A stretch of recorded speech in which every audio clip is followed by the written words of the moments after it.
Proudly brought to you by Brand Source Home Gallery, inspiring luxury, and JN Money. From abroad to yard. Fast, affordable, convenient. Doctor's Hospital. Peace of mind is important when life happens. Doctor's Hospital, always there for you. Call 949-6066. And Cayman Airways. Call them on 949-2311 to book your nonstop flights to Los Angeles and Panama. And now, Barbados. And Digicel, Cayman's bigger, better network. We ask our listeners and viewers to avoid any statements or comments which are abusive, derogatory, malicious, or defamatory. Do not use indecent language or make any statement that is false or misleading. Call 1-800-534-8255, 949-6990, 949-8037, or WhatsApp us on 925-3261. Live from Radio Cayman Studio. This is For the Record with Orrett Connor. Hear from your government officials, independents, and the opposition on issues that matter to you. For the Record. Engage in an open dialogue between residents and lawmakers. With Orrett Connor. Informative, impartial, insightful. This is For the Record. For the Record. 1-800-534-8255. Your calls, your input. This is For the Record. And now, your host, Orrett Connor.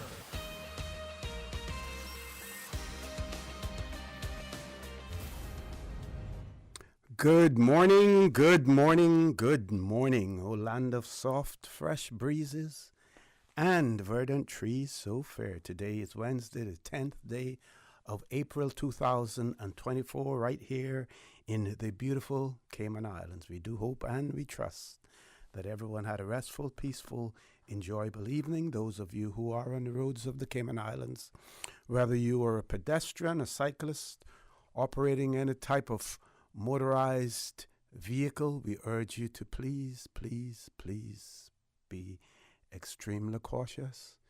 Ensure that you observe the rules of the road. Remember, the life you save may just be your own. Those of you who are celebrating a birthday today, or if you've celebrated one over the past few days, we want to wish you a happy birthday or a belated happy birthday, whichever is applicable. And to remind you that this segment of the For the Record, the birthday shout-outs brought to you by Coca-Cola, who are proud to support your birthday shout-outs. Coca-Cola is available across the Cayman Islands from Tortuga wholesalers. You should accept no substitutes. Taste the feeling with Coca-Cola. And by Superior Auto. Superior Auto, they keep your car in tune. Call them at 949-9570 or 525-9571. Those of you who have lost loved ones, again, we want to extend our sincere condolences to you. We hope and we trust that your faith will help to carry you through these extremely challenging times, and that the memories of your loved ones will be a blessing to you as well. I want in particular mention the family of Mr. Donnie Watler, and also to point out that on Monday, when we had the former Deputy Commissioner of Police, Mr. Rudy Evans, on the line with us, one of the things that he wanted to do was to extend his condolences publicly to Mr. Watler's family as well, but he didn't get the opportunity to do that, so I'm doing that on his behalf now as well. He wanted publicly to extend his condolences, and also to point out the enormous respect that he had for, or has for, the late Mr. Donnie Watler as well. And don't forget that the Watler family has a storied history with the Royal Cayman Islands Police Force, starting with Mr. Rodriguez Watler. We knew him as Mr. Roddy Watler as well, who would have been the grandfather of Mr. Donna Watler and his brother Ladna Watler as well. So again, condolences to the Watler family. Also, I saw on, and I normally don't repeat what's on social media, but it has been confirmed as well, the unfortunate passing of Mr. Percy Worms as well, an iconic figure in the Cayman Islands, an extremely brilliant individual as well, multi-talented as well, and I'm sure that he will be extremely missed as well, especially in Cayman Brac also. So we want to send those special condolences out to the Worms family as well. Those of you who are ill and are either at home or at a medical facility here in the Cayman Islands, we also want to wish you a speedy recovery. So, folks, I want to thank you for allowing Radio Cayman, and by extension For the Record, into your homes, into your vehicles as you traverse the busy roads of the Cayman Islands, into your places of work, wherever that may be. As you know, For the Record is a show produced by the staff and management of Radio Cayman, and it is geared towards keeping you abreast of issues as they arise and play out on the local, regional, and international scene. I am your host, Orrett Connor, and you're welcome to join me every Monday, Wednesday, and Friday from 7:30 a.m. until 10 a.m. During that period, our phone lines are open. Of course, that beautiful radio voice, that old gal, Miss Susan Watson, is in the studio waiting to take your calls. You can call us on our toll-free number provided courtesy of Flow. That toll-free number, 1-800-534-8255. You can also call us on 949-8037 and 949-6990. Email us at talktooc@gmail.com. WhatsApp us, 925-3261. You can call us from that number as well. You can follow us on YouTube. You do that by subscribing to Radio Cayman live stream. And are we up on Facebook today, Miss Susan, or not? Facebook? No Facebook.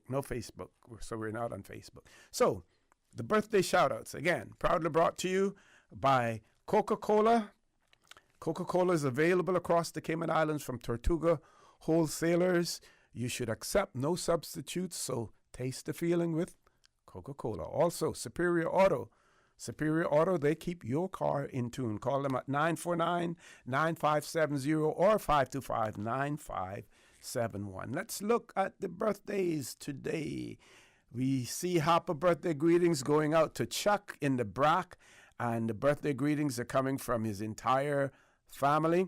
Also, Mr. Christopher Hadom, celebrating his birthday today. Miss Ursula Schoenberg Ebanks also celebrating a birthday today. Mr. Troy McCoy also celebrating a birthday today. And if you know someone who is celebrating a birthday or any other momentous occasion today, please share them with us. You can WhatsApp us 925-3261, and at some juncture during the course of the show, we will give them a birthday shout out, and those shout outs proudly brought to you by Coca-Cola and Superior Auto.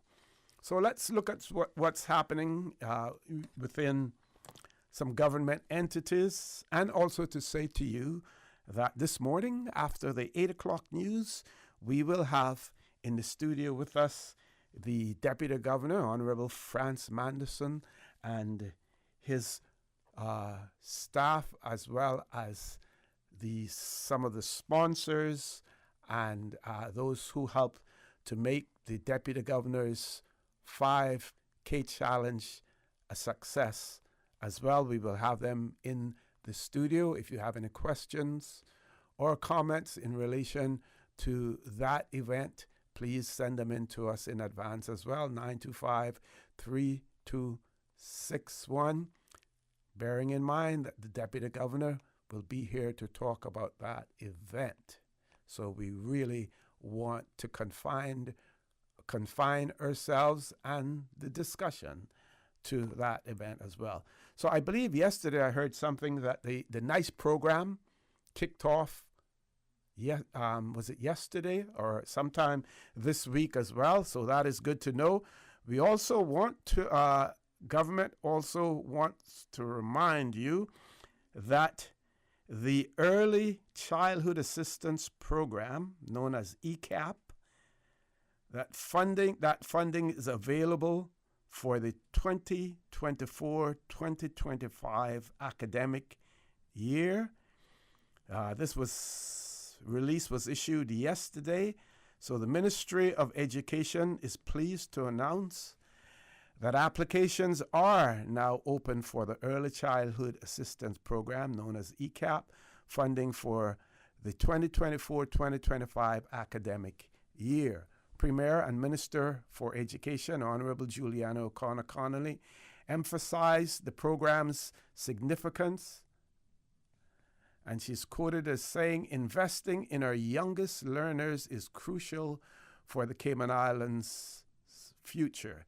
ECAP ensures Caymanian families have access to quality early learning experiencing, fostering the development of the next generation. ECAP provides financial assistance of up to $500 per month towards tuition fees at approved early childhood centers. To qualify, children must be Caymanian and they should turn 3 years old before the 1st of September 2024. Parents or guardians must also meet the means testing requirement. Parents and guardians may visit the Ministry of Education's online portal, which is moeapplications.gov.ky. I'll repeat that, moeapplications.gov.ky, to determine their eligibility or to apply. The completed application form must be accompanied by an electronic copy of the child's birth certificate. Okay, electronic copy. I wonder if all applicants may have access to devices that they can actually send that electronically. Hopefully, if that is not possible, there are other means of getting that to them. But let's read further down and see what's there in relation to that. So I'll start that over.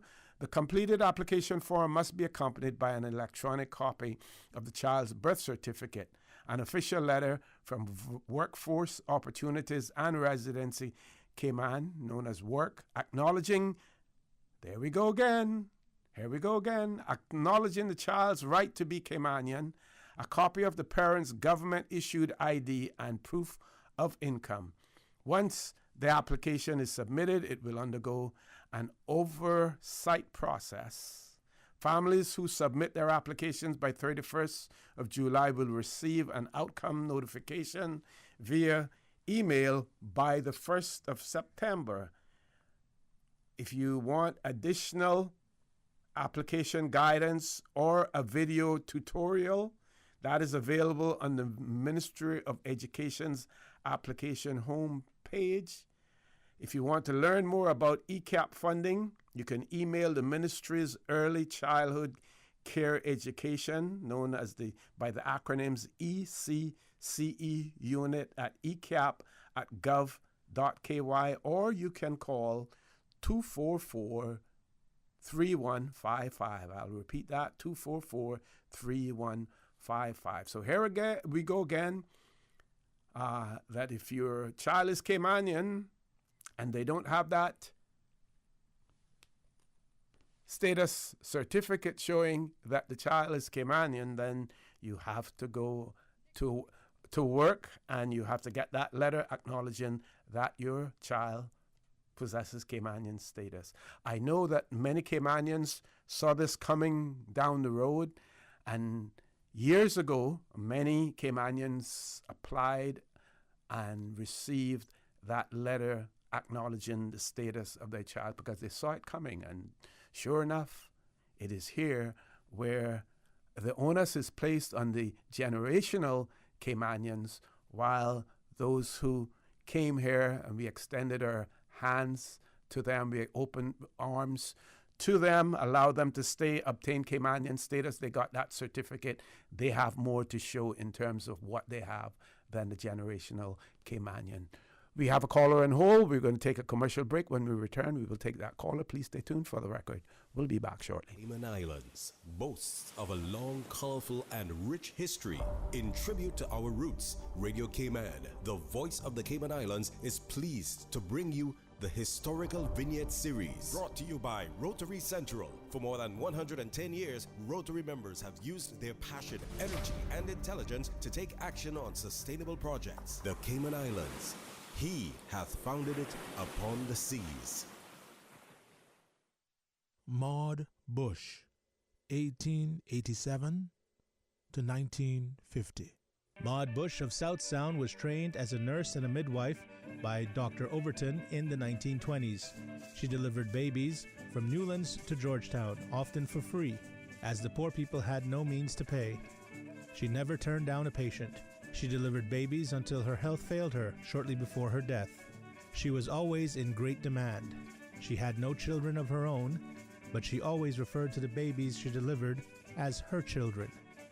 The 17th annual Bill Rudy Rotary Central Science Fair next Saturday, April 13th at the Ark, Kamanabe. Amazing science projects by amazing young artists. Students across schools in Grand Cayman and Cayman Brac. Parents, come on out.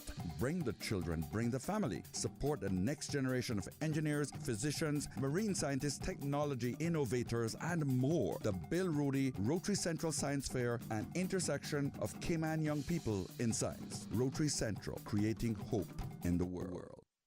Radio Cayman's Historical Vignettes was brought to you by Rotary Central. For more than 110 years, Rotary members have used their passion, energy, and intelligence to take action on sustainable projects. You don't need to be great to start, but you sure do need to start to be great. We've all been there. The little put when we try to start the car. Starters and alternators will eventually go. When life happens to your car, Superior Auto can save your day. Superior Auto offers complete starter and alternator repair. Superior Auto, 525-9571 or 949-9570. Superior Auto, they keep your car in tune.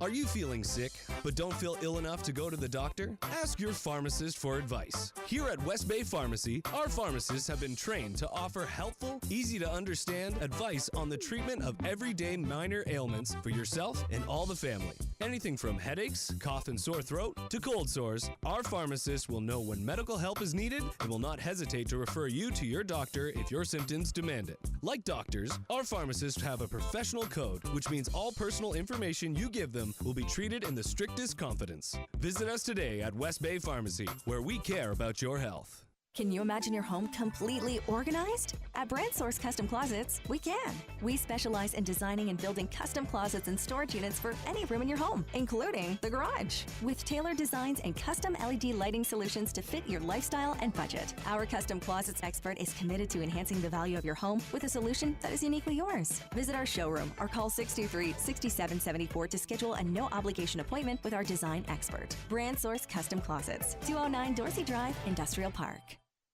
She hear clunk and her car stop. I was just about to send her some money, so I send it straight to her JN money transfer card.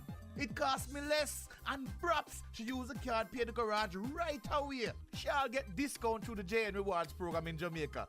This card make things easy. You can even get funds at any multi-link ATM. JN Money Transfer Card. Fast, affordable, convenient. Tell your loved ones in Jamaica about it. Sign up is free. Digicel has teamed up with Capella.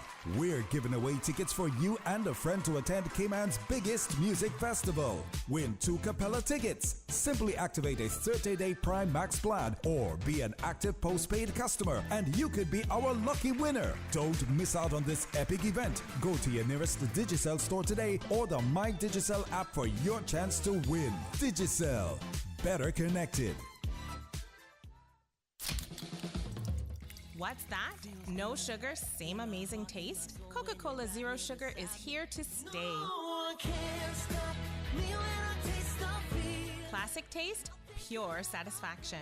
Be sure to stop into any Tortuga location and get your own case of Coke Zero. Or grab an ice-cold one straight from the cooler. Brought to you by Tortuga Distributors Limited. Coca-Cola, taste the feeling, Cayman.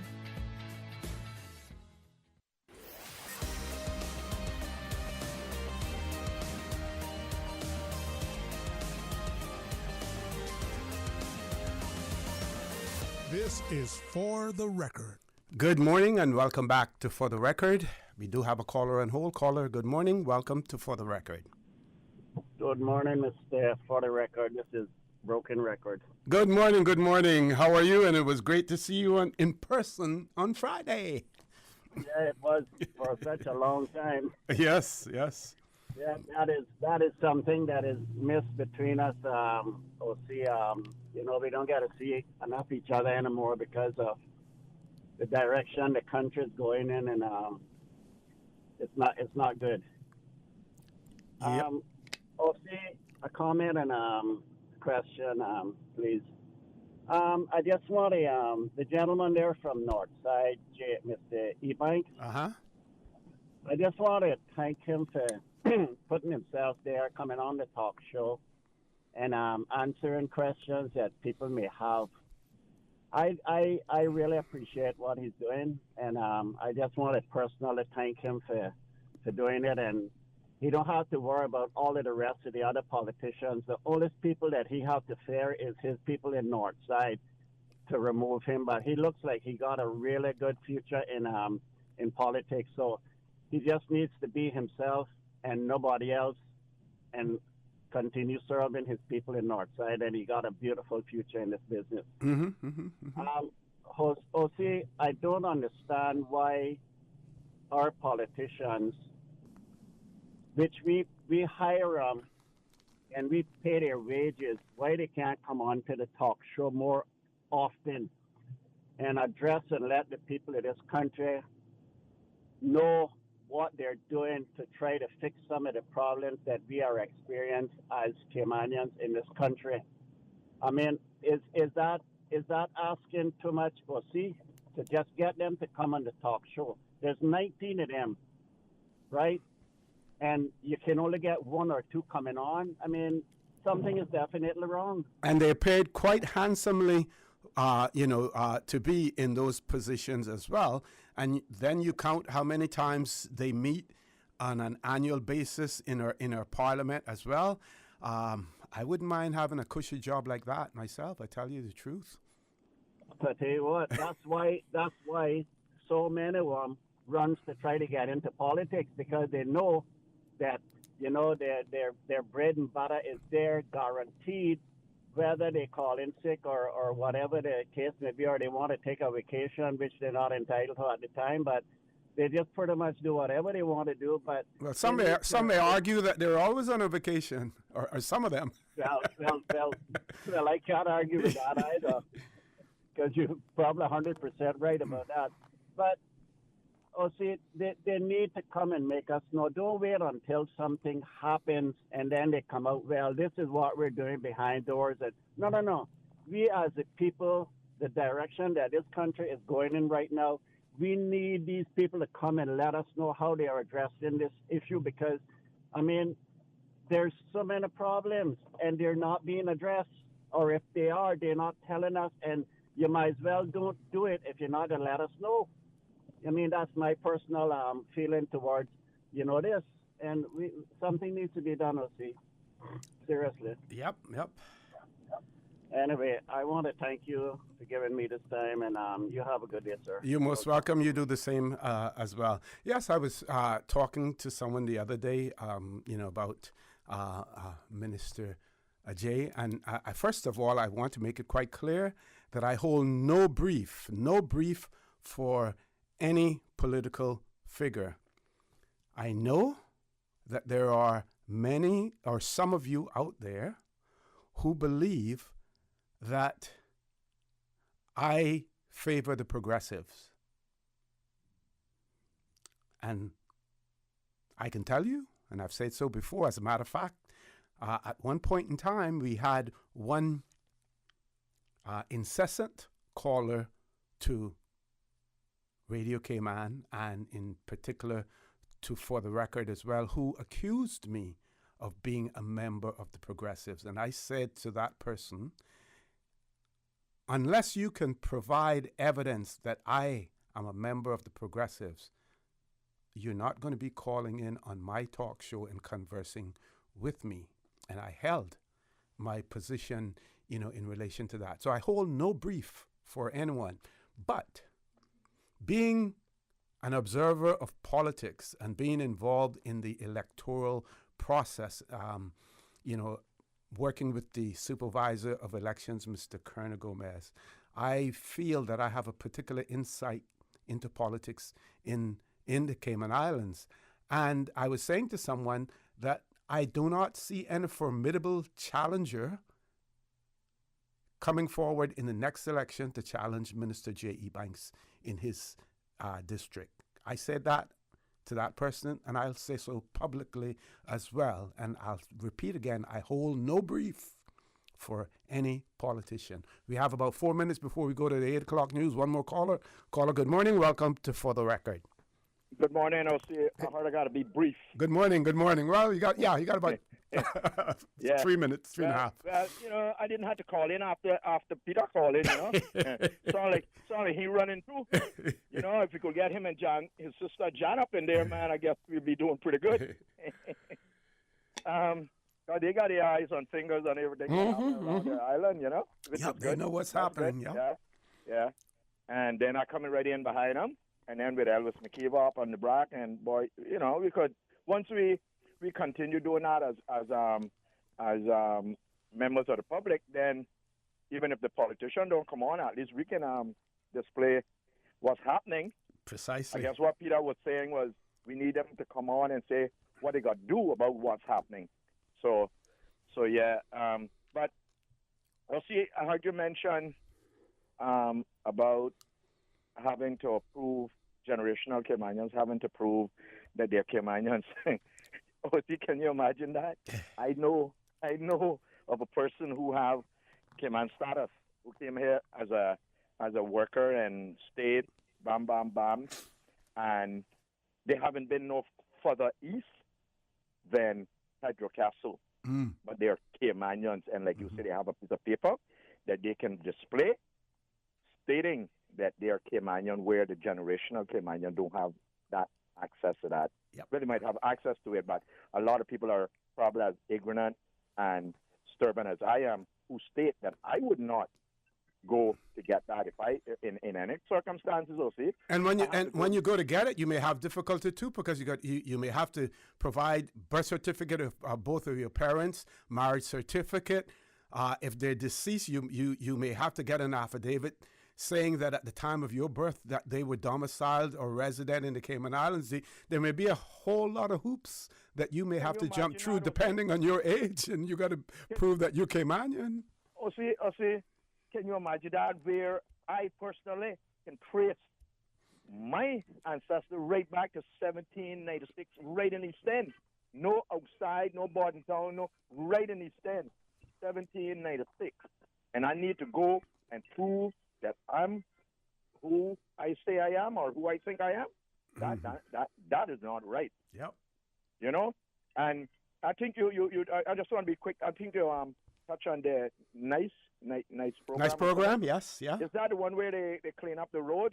Yes. Yeah, but see that too is a shame, Can you imagine? Caymanians got to put on their best suit, white shirt and tie, and go up and sit and stand in line for a little job cleaning the road. Some of them might not even get a job, might not even qualify. I've heard where they're going to stay there for hours and they end up with 2 weeks work, but yet we can almost, and technically that's what we do, we guarantee outsiders 9 years of work, because there's people that have come here and have worked for 9 years until that rollover catch them before they go back home. So you imagine guaranteeing somebody like that 9 years of work, and yet our people got to go and stand in line for a little job cleaning the road. And if the point that they like to use that they don't want to come to work or they don't want to do this and they don't, well, see, if you ever go up there and see the amount of people, women that are lined up to get those jobs, and see, you see them on the road eating. You know that paint and that asphalt steaming up in their face, and then the sun coming down on them. And it's becoming even more and more dangerous out there with the traffic as well. Yeah. You see what happened the other day with the guys trying to fix the road? A vehicle coming rolling towards them, rolling over. At high speed. Gotta go though. Yeah. Okay. All right, we talk later. Okay, we definitely will. Folks, top of the hour, 8 o'clock news.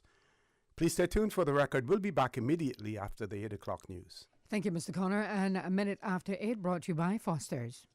Well, Doc, I'm getting old. I'm out of shape, always on edge and off balance. And how does it make you feel? I guess it makes me feel like I should live better. Here's my suggestion. Are you saying I'm a blank piece of paper? Turn it over. Live well? Is this code? No. Live Well from Foster's and CG Britk. A great resource on staying healthy, decluttering your mind, and managing stress. Really? And it's free? Really. LiveWell.Fosters.ky won't cost you a cent. This session, however, live well with Foster's and CG Britk. The voice of the Cayman Islands. 89.9 FM in Grand Cayman and 93.9 FM in Caymanbrack and Little Cayman. Shining in the sunlight. Radio Cayman. The 8 a.m. news is brought to you by ValueMed Pharmacy. Save time and order your prescription refills online at value-medpharmacy.com. VALU-medpharmacy.com. For today's biggest news. Radio Cayman, the voice of the Cayman Islands. I'm April Cummings with your latest news. A couple charged with possessing ganja with intent to supply enters pleas in summary court Tuesday. Radio Cayman's Jevy Ebanks has the details. Mikhail Williams and Ava Daniels appeared in summary court charged with possessing ganja with intent to supply. On Tuesday in summary court, Williams, represented by Stacey Ann Kelly, pleaded not guilty on all charges. His then partner Daniels pleaded guilty to simple possession. Daniels is represented by Amelia Fossahini, who told the courts that the prosecution initially agreed to a basis of plea and accepted, but no pleas were entered officially in the record. For the charge of possession of ganja simple possession, she pleaded guilty, but pleaded not guilty for ganja with intent to supply. The trial for Williams is set for the 6th of January 2024. Jevy Ebanks, Radio Cayman News. Even in paradise, it's hard to know who you can trust. The freeform reality show Grand Cayman Secrets in Paradise definitely making a bit of a splash and raising a few eyebrows at the same time with the debut of the show and slew of press that comes with it. Elizabeth Chambers is joined by Salita Ebanks and a number of local and expat cast members, including Courtney McTaggart, Craig Jervis, and Julian Foster, to name a few. As part of Celebrity Evening's itinerary, the Taste of Cayman Food and Drink Festival is adding 2 new New York-based celebrity chefs to the lineup, Chef Ron Ben Israel and Chef Mark Straussman. Radio Cayman's Felicia Rankin-Solins has more on that. Both chefs will give live demonstrations showcasing their respective kitchen skills to festival goers. Known for his skills both as a judge on cooking shows and as an educator, Chef Ron Ben Israel will work with budding young chefs who will have the unique opportunity to assemble their own mini tower cakes under his guidance. Chef Mark Straussman will then take to the stage armed with a basket of ingredients highlighting the essence of Caymanian and Jewish Italian cuisine for a comfort food cook-off with a local chef. Taste ticket holders will also experience a cooking demo focusing on the richness of Cayman farming, produce, and flavors with goods grown right here at Beacon Farms. The chefs will also participate in a Taste of Cayman Sunday brunch on Sunday, April 14th at Saltwater Grill, where they will provide guests with a unique and interactive culinary journey of their design, working alongside the Saltwater Grill chefs to create signature dishes. Tickets for this event go on sale on Monday, April 8th, and will cost $90 CI per person, plus gratuities. Spaces are limited, so people are encouraged to book early directly with Saltwater Grill on 640-0010. I'm Felicia Rankin-Zollins. Taste of Cayman will be held at Festival Green at Camana Bay on Friday and Saturday. Visit tasteofcayman.org for ticket details and purchasing information. The chefs, by the way, will be taking to the Bon Vivant demo stage on Saturday the 13th. That's your local news at this hour. I'm April Cummings. Now to the BBC for stories making headlines around the world. BBC News with Julie Candler. A mass evacuation is continuing in southern Russia and Kazakhstan as the region tackles its worst flooding in 80 years. Water levels are rising rapidly after several rivers burst their banks. Almost 100,000 people have now left their homes in Kazakhstan. The Chinese leader Xi Jinping has said that external influence cannot stop Beijing from unifying with Taiwan during a meeting with the island's former president, Ma Ying-jeou. It's the first time a Taiwanese leader has been hosted by Beijing since Mr. Ma's KMT party fled the mainland at the end of China's civil war in 1949. China's sovereign credit outlook has been downgraded to negative by the ratings agency Fitch. The agency blames rising government debt and uncertain prospects. Dozens of Palestinians in Rafah in southern Gaza have held Eid prayers by the ruins of the Al Farouk Mosque, which was destroyed in Israeli bombardments. The European Parliament is preparing to vote on a major reform of the EU's immigration and asylum rules. The package wants member countries to share responsibility for hosting refugees and speed up the asylum process. It also seeks to increase the repatriation of irregular migrants to their countries. The Olympic movement will allow prize money to be paid to gold medalists in athletics, ending 130 years of tradition. Each will receive $50,000. Exit polls in South Korea project an increased majority for the opposition. They may win up to 2/3 of the 300 seats in parliament. The Taliban's supreme leader, Hilabata Akhundazar, has made a rare public appearance in the southern Afghan city of Kandahar, leading prayers to celebrate Eid al-Fitr. The authorities in Zambia say they've arrested 77 people, including Chinese nationals believed to be part of an internet fraud syndicate. BBC News.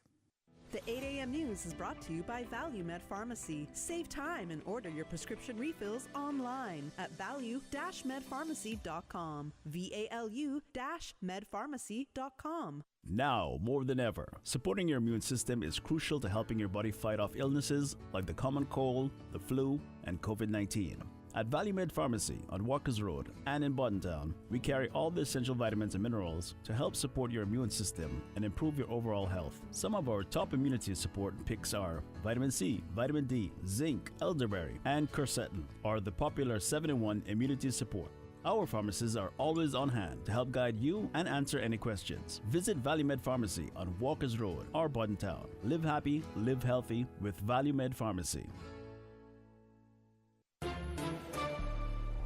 Stay in touch with Radio Cayman with the latest up-to-date, accurate news and information. For your convenience, the headline news will be repeated on our sister station, Breeze 105.3 FM, weekdays at 8:30 a.m. Follow Radio Cayman on social media, Facebook, Instagram, Twitter, or download the Radio Cayman app in the App Store or log on to www.radiocayman.gov.ky and stay connected to what's happening in the community. Radio Cayman, your voice, your choice, your radio.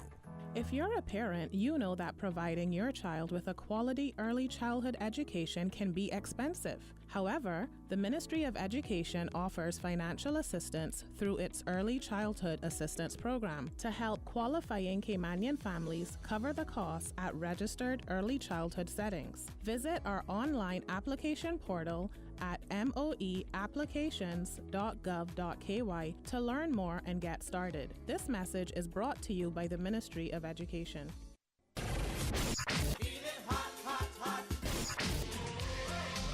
RC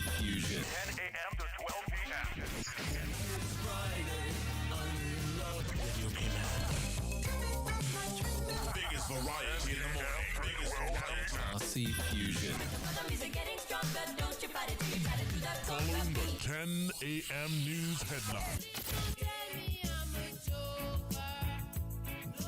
Biggest variety in the morning. Radio Cayman. The 8 a.m. weather report brought to you by CG Britcay, where people come first.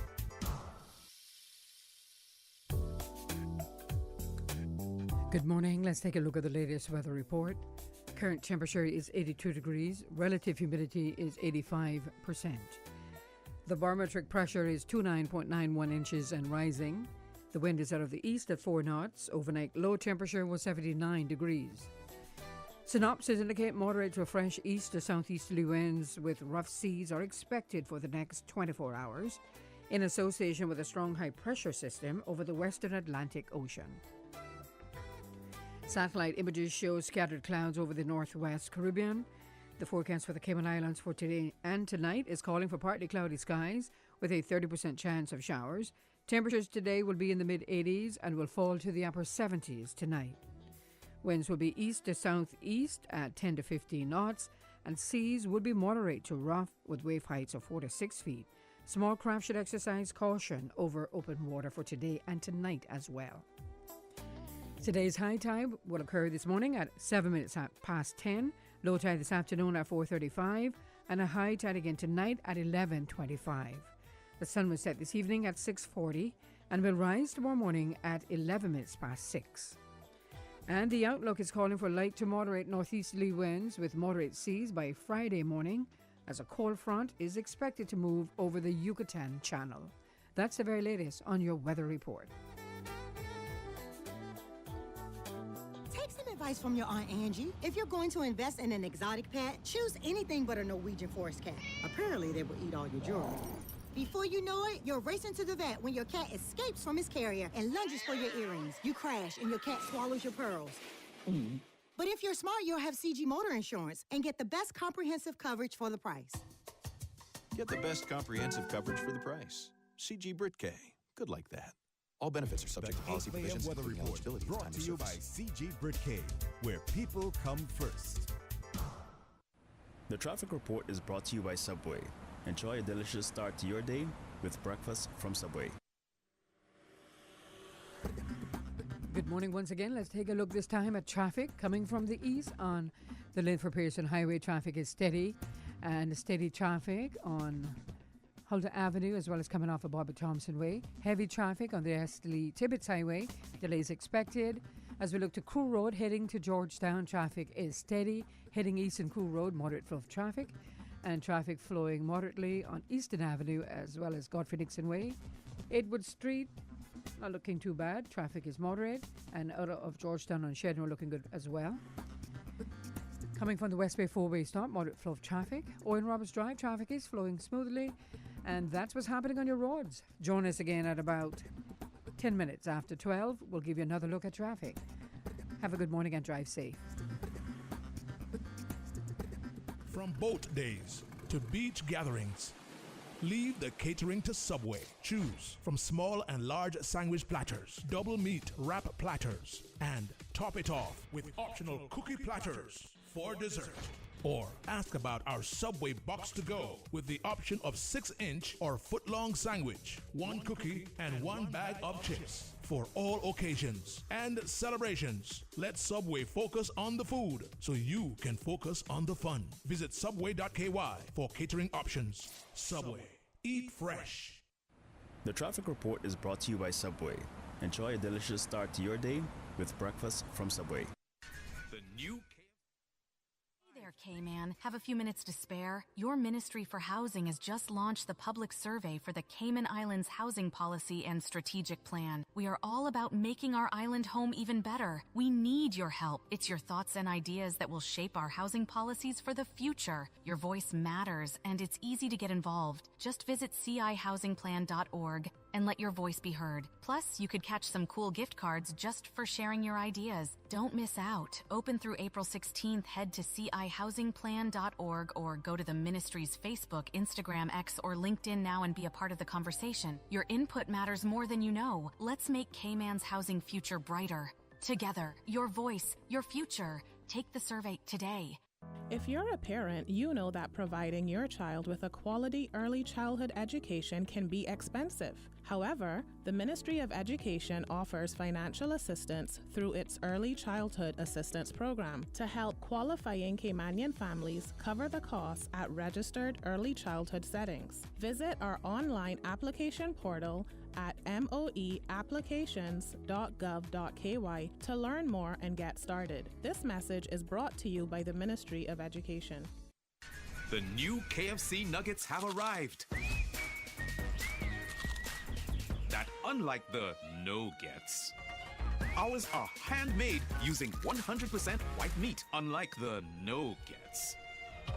At KFC, we hand-bread every day to achieve the perfect flavor. After you try our delicious and crispy nuggets in the original recipe, you'll never settle for less. KFC, the real nuggets. It's finger-licking good.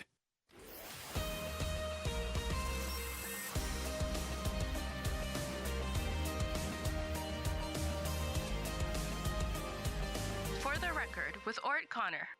Good morning and welcome back to For the Record. At 8:30 we will have the Honorable Franz Manderson, Deputy Governor of the Cayman Islands, in the studio with us, talking about his 5K challenge, which is back this month. It will be the 9th staging of his 5K challenge. Also in the studio with us will be Mrs. Jennifer Ahearn, who is the Chief Sustainability Officer in the Office of the Deputy Governor. And she's the co-chair of the DG's 5K Challenge Planning Committee. In the first segment, we will also have Mr. Norm Klein, who's the managing partner at Appleby.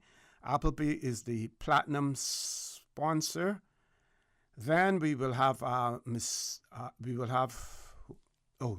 Jodie Miller from the National Council of Volunteer Organizations. They're one of the beneficiaries of the proceeds from the DG's 5K.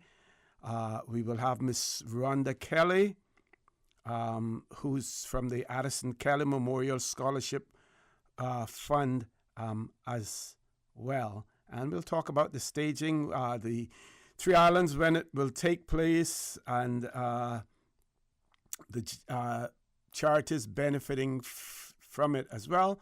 Also, Boys to Men will be benefiting, from that. Okay, what else? I have so many things here. This person did share this with us, so we want to ensure that we accommodate our listeners. This person wrote and said, morning OC and the listening public, I'm very thankful for all of the many blessings we have in these islands, but there is much more that can and should be done for our local people, especially in the employment field. I like to have a positive attitude, but there are times when that is difficult. It is difficult to maintain this. It really stirs my anger when I hear some of our politicians seemingly happier and looking forward to the nice program more than those who work in it. We as a people need to demand more than this from our governments. That's plural, government, so she's not... The writer, I shouldn't say she, I don't know who it is. The writer is not pointing to any particular government. They have used plural. It says employment for a few weeks of the year, despicable, and I say no more. We would hope, and I think I raised this question once before, what data points are being followed when those persons register for the NICE program? Are we seeking to determine how many of them are permanently out of a job and who are ready, willing, and able to take up full-time employment. I do believe that other government agencies are there when the registration takes place, and I do believe that they collect that data, but I can't say for certain. It would be interesting to know, because here is an opportunity. You know, we always say, you know, you hear how many Caymanians are unemployed, and you ask the question, where did that data come from? Right? Here's an opportunity for us to determine some of those Caymanians who are unemployed, whether or not they're permanently unemployed or just transitioning from one job to the other or what. Very, very interesting to know.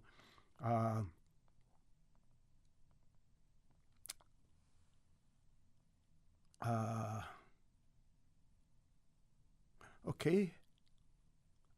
This person has written and said, I remember when you used to announce regularly on the talk show advising people to remember to use their indicators whilst approaching roundabouts. OC, what the police need to do is stand on the roundabouts with their ticket books and issue tickets. 90% of the cars coming around a roundabout don't use their signals, and it's just an accident waiting to happen. I would surmise, though, that if they, depending on where they are on that roundabout to issue tickets, it could possibly create more accidents, you know, as well. And we heard the Chief Superintendent of Police, Mr. Brad Ebanks, when he was here, talk about the fact that the road shoulders are not convenient for them to pull people over, because then they end up obstructing cyclists and pedestrians as well. So that may be difficult, but your point is well taken. We need to start to ticket those persons who do not properly use our roadways and observe the rules of the road as well. We have a few callers on hold. We want to take those callers before we entertain our guests at 8:30. Let's take the first caller. Caller, good morning. Welcome to For the Record. This is the WhatsApp caller. Yeah. Good morning. We'll see how good, you. Good morning. I'm fine. How are you, my friend? Not doing too bad. I wish you see that you were still Chief Immigration Officer, because in that time you ran a tight shift and you kept everything in order. It wasn't like how it is now. Really, it's gone out of control. But see what I want to talk about. I agree with Lord Graham. Although he's supposed to be my friend, you know, we work together in the force, but sometimes he treats me kind of bad. But we still touching base. We still good friends. And my good friend Peter Thompson. I know he don't mind me calling his name. But Mr. Connor, you live here long enough. You were born here. You live here long enough to see the changes that is happening. And I don't know what's going to happen in Cayman if we don't start to put in some different laws and keep the laws. I mean, we have laws here, but they're not being enforced. And things how to change for the Caymanian people, Mr. Connor.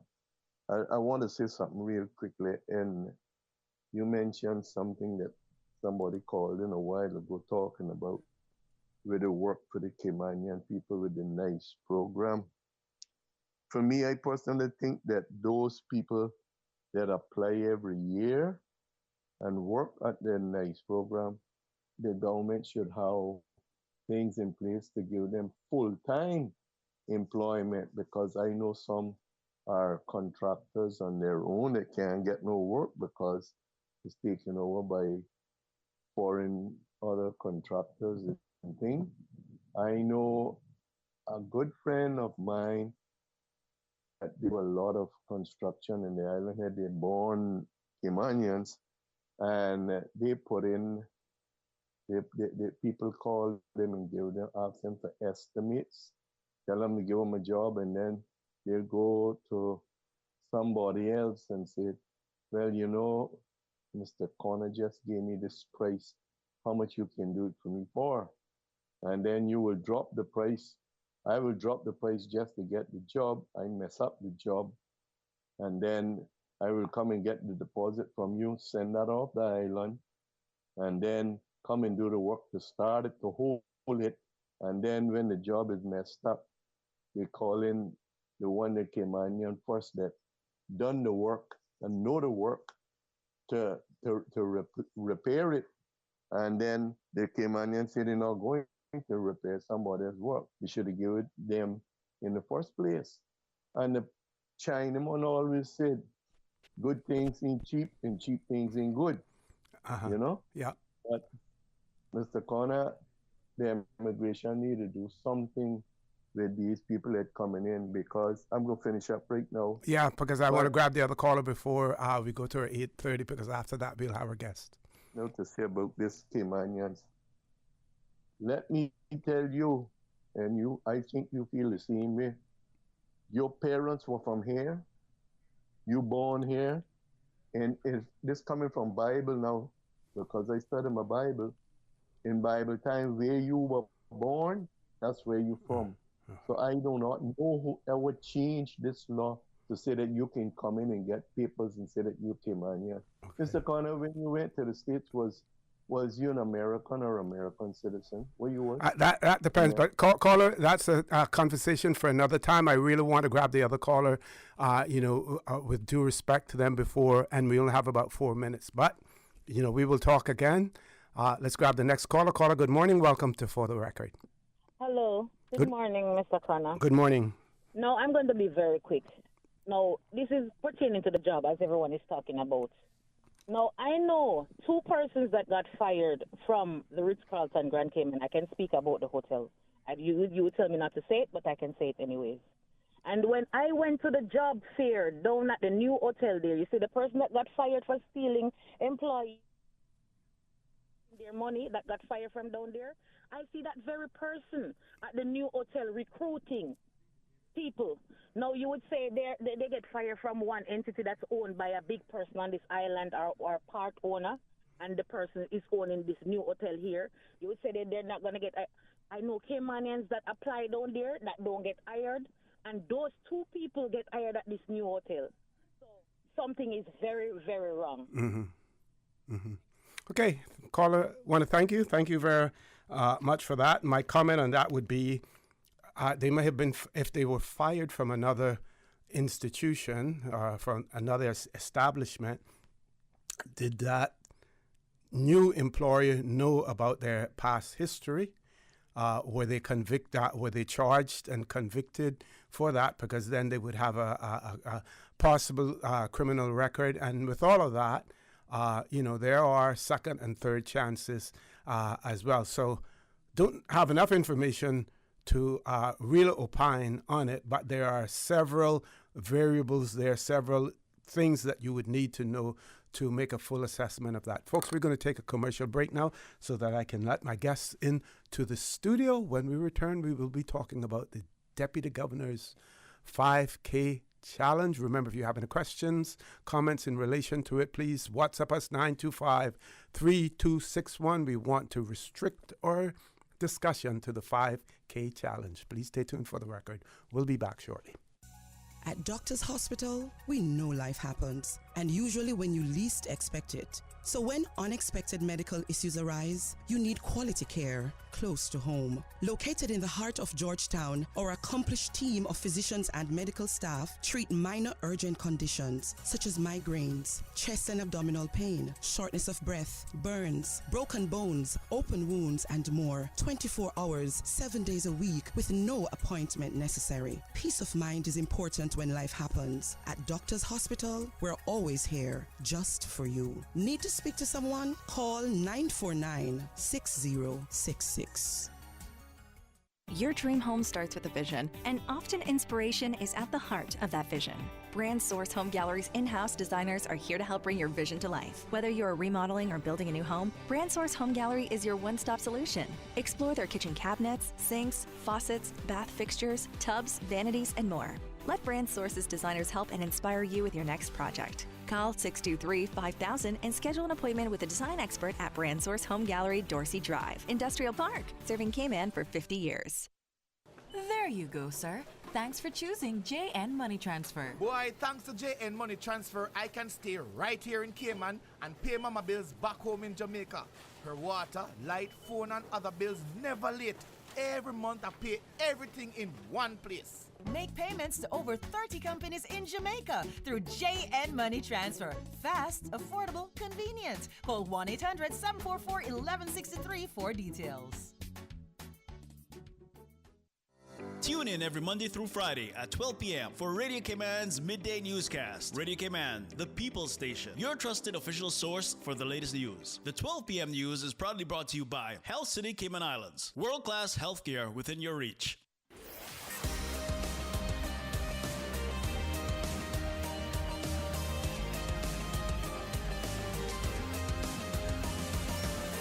This is For the Record.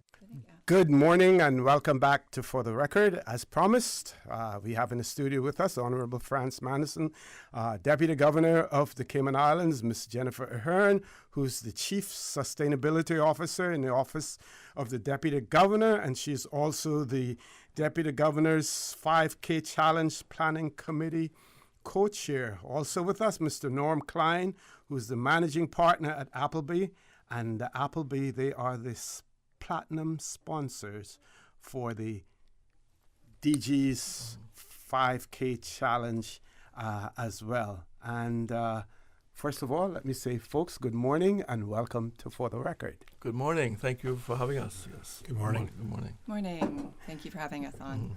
Okay.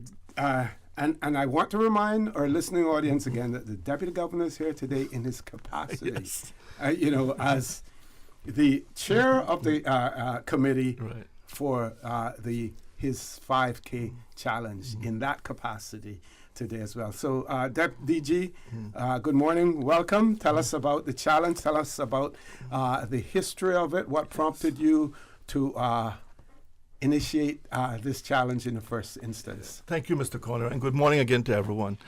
Yes, so I think it's 10 years ago now, Ms. Ahearn? 10 years ago, actually, the idea came from Ms. Ahearn. She and I had been doing some 5Ks together, and she said, well, DG, why don't you have your own 5K? So I said, that's a really great idea. We picked Jasmine, what is now Jasmine, as our charity, and we hoped, that we would raise maybe $5,000 and have, a couple of hundred people show up.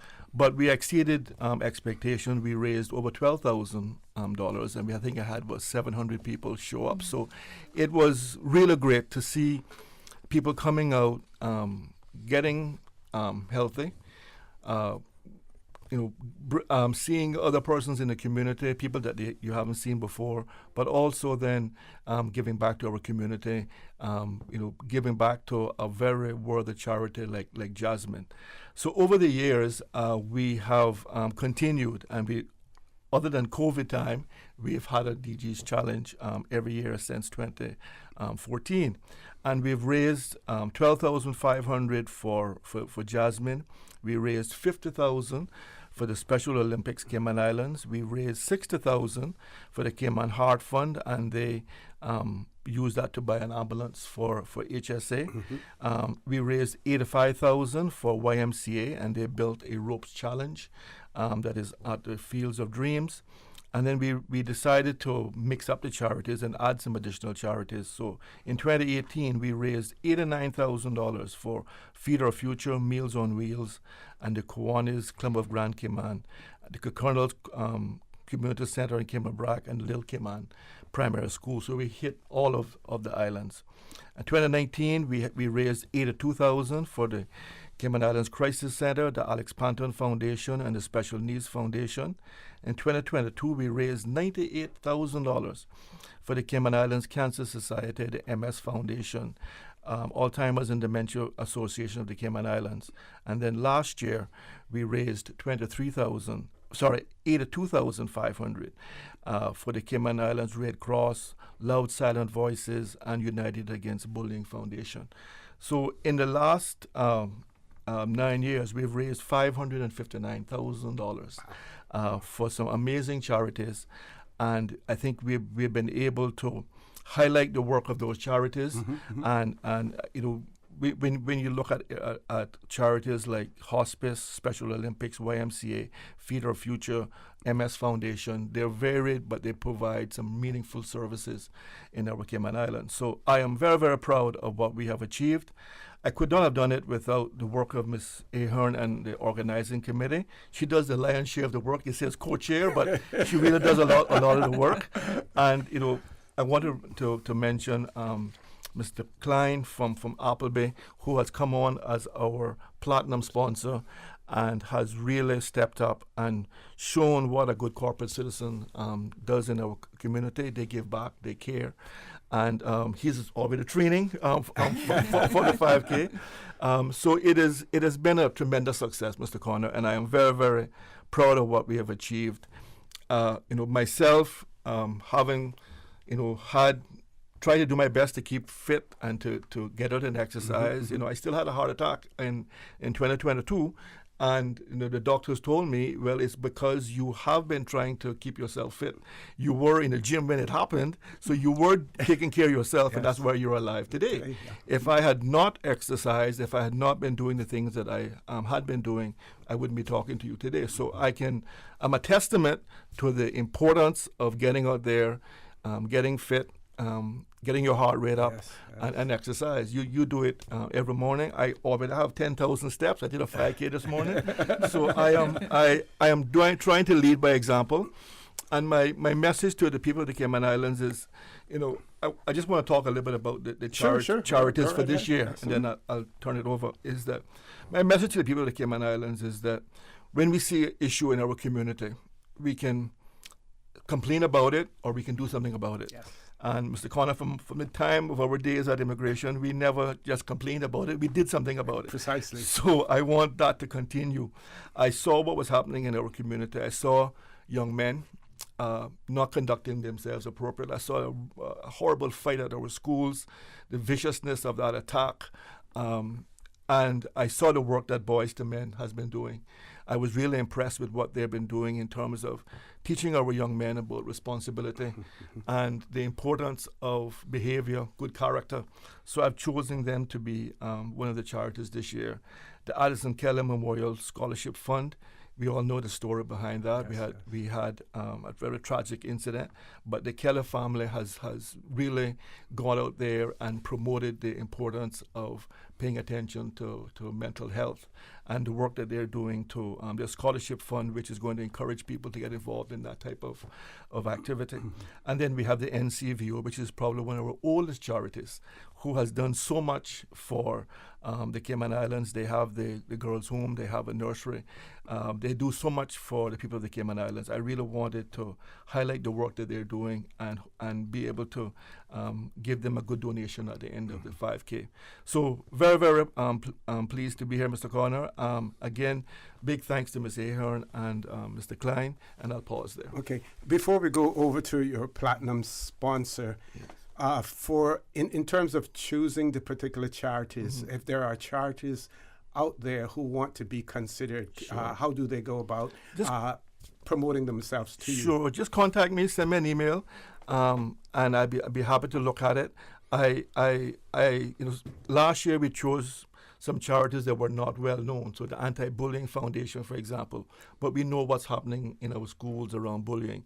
So I'm hoping that we've raised the profile and given them some money that they can do better. And the Loud Silent Voices, the work that Jackie Neal does, she has a home in West Bay for persons who are suffering from mental illness. She has raved about what she's now going to be able to do with the money that we raised last year. So, it's so very, and of course the Red Cross. So it's so very important that we not only support the charities, but then raise the profile of the work that they do. And I'm hoping that, over the next few weeks, as we promote the challenge, people will hear from Boys to Men, NCVO, and the Addison Kelly Memorial Scholarship Fund, and get involved in those charities. Okay. Now, do your platinum sponsor, do they change every challenge, or do you have a permanent? No, permanent one? So Mr. Klein has been with us from, I think, almost the beginning. Okay. And they have stayed with us, and I hope they never leave. So, so far, we have one platinum sponsor. They are the platinum sponsor, and the partnership has been excellent. Okay. And Mr. Klein, we know that we have very good corporate citizens, out there. Some highlight some of the things they do. They don't always highlight all of them because they prefer, in many instances, to remain anonymous because they're doing it not for the praise, but to obtain results, as well. Can you speak to the motivation behind your firm being a platinum sponsor and supporting this event over the years? Well, first, thanks for having us on this morning, OC, and thanks to the DG for having us back as a platinum sponsor. We've been involved as a sponsor one way or another since 2015. So I think that's the second DG 5K. And it is, I don't really want to go on and on about Appleby. This is about the charities. The Deputy Governor does a very good job of choosing 3 worthy charities every year. We're an old law firm. We've been here since the days of Arthur Hunter and Clifton Hunter. So we do find our roots in Cayman, and we have a strong local practice. We interact with the civil service and government very regularly. So I thought we were very aligned with this. This is our premier local event, and we're very proud of it. And we will continue to be back as long as the DG will have us. And I think it's all about the beneficiaries. I'd rather speak about them than us. Yes. Okay. Thank you. Ms. Jennifer, over to you, and welcome. Haven't seen you in a while. I know you're quite busy as well. And I'd like you to talk a little bit also about the support staff that is needed for this. How many of civil servants, other than participating in the challenge itself, are there to support you on those days? And of course, we will talk about the dates in the various islands as well. Yeah, thank you, OC, and good morning again to everybody. It's great to be back on For the Record. It has been a while. Yes. The Deputy Governor mentioned there's a planning committee of amazing volunteer civil servants that just do such an incredible job year after year putting this event together. I'm so lucky to have the crew with me that I do, and it wouldn't happen without them. We have some amazing talent in the Department of Communications who put together some of the graphics, and we've got one of our team members, Ms. Carico. I'm going to call her name out because she's actually been part of the planning committee from the very, very beginning. I think she's one of the few that have been there from the very first one and are still with us on the committee. And she's actually the creative genius behind most of the logos that you will have seen over the last 10 years. And this year's logo is no exception. So and that's not her core function anymore. She's actually in the Office of the Deputy Governor doing an administrative and policy-related role now. So, it really does take an army of volunteers to make it happen. Then Tisha Connolly is another one of our committee members who's been a really key player throughout. Last year, she actually was logistics for all 3 of the events. How she pulled that off without being cloned, I'm not entirely sure, but she did. And then on the actual day of the events, we have hundreds of volunteers who come out, not just from the civil service, but from the private sector as well, from the Cadet Corps, who are on the road helping make the magic happen, making sure that we're all safe, that we're all going in the right direction, and that we all get across the finish line. So it takes hundreds of people to make it happen, but it's fantastic when we see the starting line, both in, all of the events, Cayman Brac, Little Cayman, and here in Grand Cayman, to see the DG blue shirts and the sea of DG blue going off down the road is really quite something. So we're really hoping to get a record turnout this year. We found the numbers were down a little bit coming out of COVID, but now, thankfully, COVID is just part of everyday life these days, and we're hoping that we can get lots and lots of people out to support 3 amazing charities that we're raising funds for. Okay, we're going to take a commercial break. When we return, we'll talk about the various dates. We can talk about the incentives for those civil servants as well.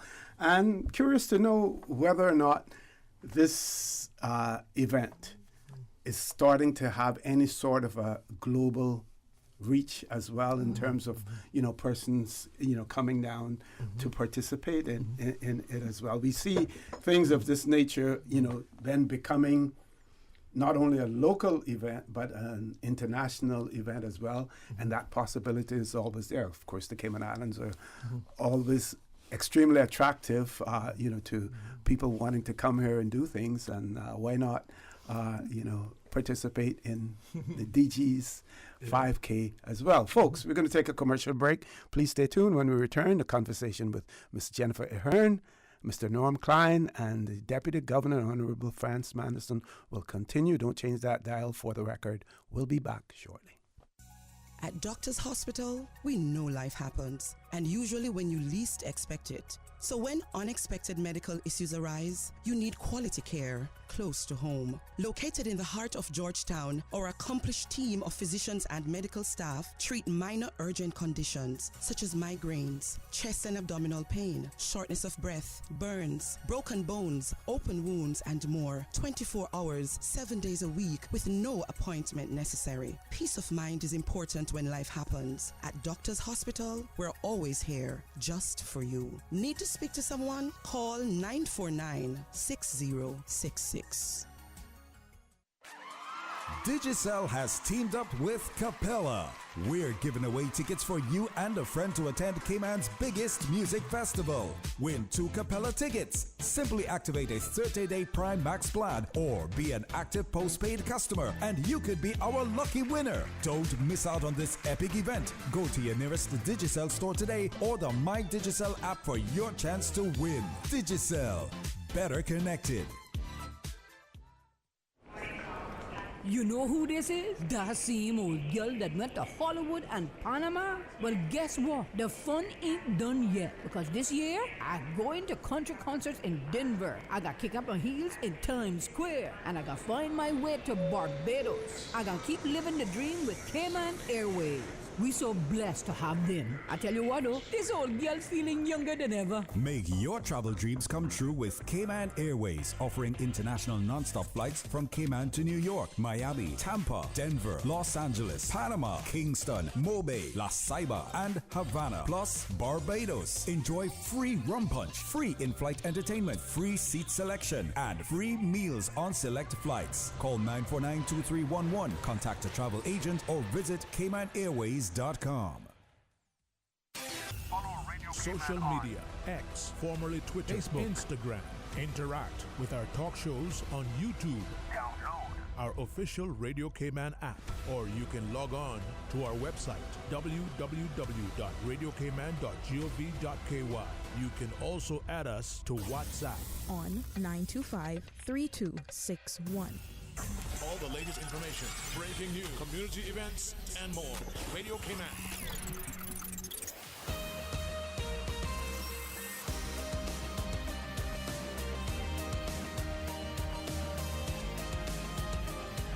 For the Record with Orrett Connor. Good morning and welcome back to For the Record. We're discussing the Deputy Governor's 5K challenge that's taken place on the 14th, 21st, and 28th of April. So if you aren't prepared for it, there's still some time for you to prepare if you're going to participate in Little Cayman or Grand Cayman as well. And there are those of you out there who don't need any preparation whatsoever. So you may want to join, and we will talk about how you go about registering as well. We can talk about the number of registrants that we have so far. That conversation is taking place with Ms. Jennifer Ahearn, who is the co-chair of the organizing committee for the DG's 5K. The platinum sponsor, Appleby, represented by their managing partner, Mr. Norm Klein, and of course, the one and only Mr. Franz Manderson, the Deputy Governor of the Cayman Islands. DG, over to you, sir. Yes. So, Mr. Connor, you mentioned, internationally. So, coincidentally, I am, if everything goes well, I'll be hosting my colleague Deputy Governors from Anguilla, BVI, Montserrat, TCI, and Bermuda here on the 29th and 30th of April. And I have challenged them to come a day early and to do the DG's 5K with me on Sunday. And so far, I haven't got any negative responses. So it looks like we could have, some international participants, and also maybe they will go back and want to do the same thing in their territory. So, there's no downside to this. Mm-hmm. You are keeping yourself healthy. You are giving back to your community. You are making people's lives better. So I don't see any downside to this. Like I said, you can either stand on the sidelines or you can take action. So there are people out there who don't believe that they can do a 5K. I think you really can. It's a challenge. So challenge yourself. Tomorrow morning, get up, go for a walk, and you'll be surprised that in no time you will be able to do a 5K in no time. So please do think about yourself. Yourself first. How can I continue to make myself healthy? But also then how can I give back to our community? We all care about what's happening in our islands, with our youth, with those who are vulnerable, and these charities play a huge part. The government can't do it all by itself. We do need our partner agencies to do their thing. And like I said, Boys to Men, for example, they have told us that they will have close to 100 boys in Cayman Brac this weekend. So we should have a huge turnout from the young men over there on Sunday, and we're looking forward to seeing all of these young men taking part in the challenge in Cayman Brac. Okay. The logistics for the sister islands, Cayman Brac and Little Cayman. Earlier this morning when I came in, Susan and I were talking about Little Cayman and the logistics in terms of, because only a certain size aircraft is able to land there as well. Do we get many people going over to the Brac Little Cayman to participate? I haven't got the numbers yet for the registration, but I think every year that we've been in Little Cayman, we've had a decent turnout. I think last year the gentleman who won the race just happened to be there for a weekend and decided to get on the road. It's certainly, I think one of the things is it is restricted in terms of how many people can physically get there and where they can stay. But it's really, we've had good support from the community there. People who live and work there come out and participate in it. The Little Cayman event is quite special because we have baked goods and chocolate croissants usually at the halfway mark, yes. Which is a highlight for everybody who's there for the event. It's also pretty unique in that one year I was held up by a delay because the plane had to cross the road, so they made us all stop in our tracks while the plane crossed the road. So. It's quite special, and if you are able to come and join us in Little Cayman, please do. It's definitely worth the trip, not just for the 5K, obviously that's a real highlight, but just to be in Little Cayman is really, really spectacular. We get good support in Cayman Brac as well. Ventisha and Chevelle Burke, who works with Ventisha over there on putting it together. They get out the army of volunteers, and we get lots of people out on the road nice and early. We start from Cayman Brac Beach Resort, so it's a really nice scenic walk along the coastline for most of the route, all of the route, I guess, in Cayman Brac. And it's just really great. And the DG was talking about how people who might not think they can do a 5K, they should come and give it a go. The environment is just so supportive. It's so much fun, and you start down the road and you're chatting with people you haven't seen for a long time, and before you know it, you're crossing the finish line. So it's worth giving some thought to. If you've never done it, you should come out and do it. It's our 10-year anniversary. It's a great opportunity to be part of it. Milestone. And you'll get the commemorative T-shirt to show that you did it. Okay. So, Mr. Klein, other than being the platinum sponsor, as far as the staff of Appleby is concerned, can you speak a little bit about their participation? Sure. We're always looking to promote exercise and healthy habits, and I was intrigued to hear Jennifer's reference to prizes. We're actually offering prizes internally at Appleby, and because we're trying to get as many people to participate as possible. And I'll be sending out an email either today or tomorrow to remind everyone to make sure we get our registration numbers up. But we're looking to, ideally get as many of the staff out and their families and their friends as possible.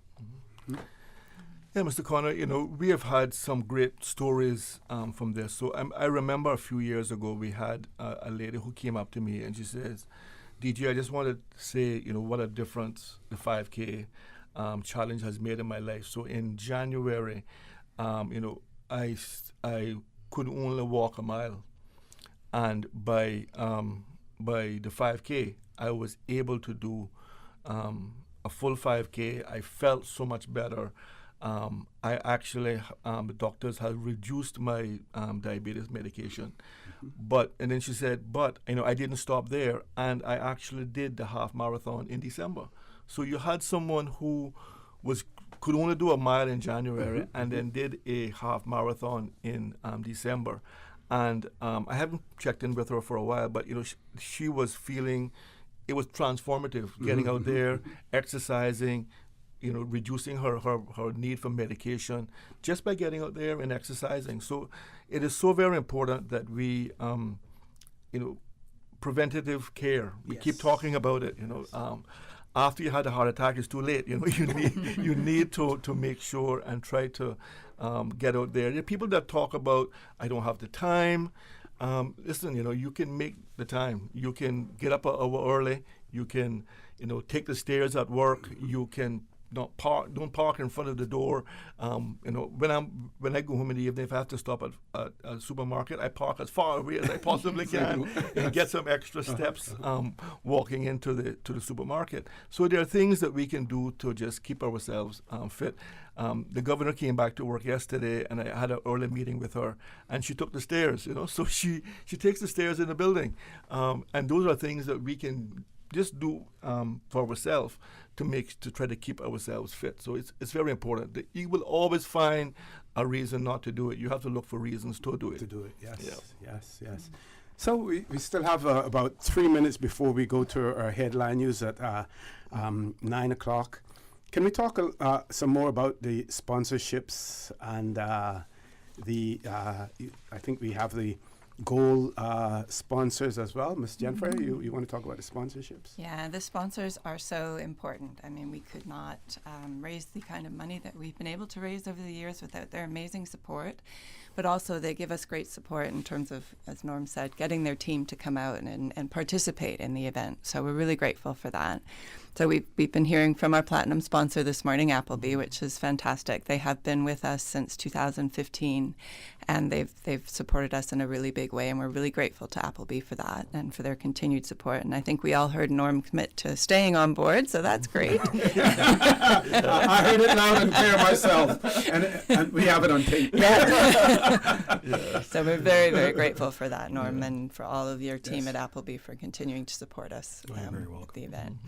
Our gold sponsors, we've had the same gold sponsors stay with us for most of the events over the years. Ernst & Young, or EY, I guess they're now known as, Butterfield, Davenport Development, the Cayman Islands Civil Service Association Cooperative Credit Union, and DART. They've been on board with us as our gold sponsors. We're grateful for that. We've got Cineco as our halfway point sponsor, so they're there at the halfway mark cheering you on. So if your energy is flagging as you reach the halfway mark, then you'll know that the team from Cineco will be there. They're usually there with balloons and funky sunglasses and wigs, and they're cheering you around the corner, so that's great.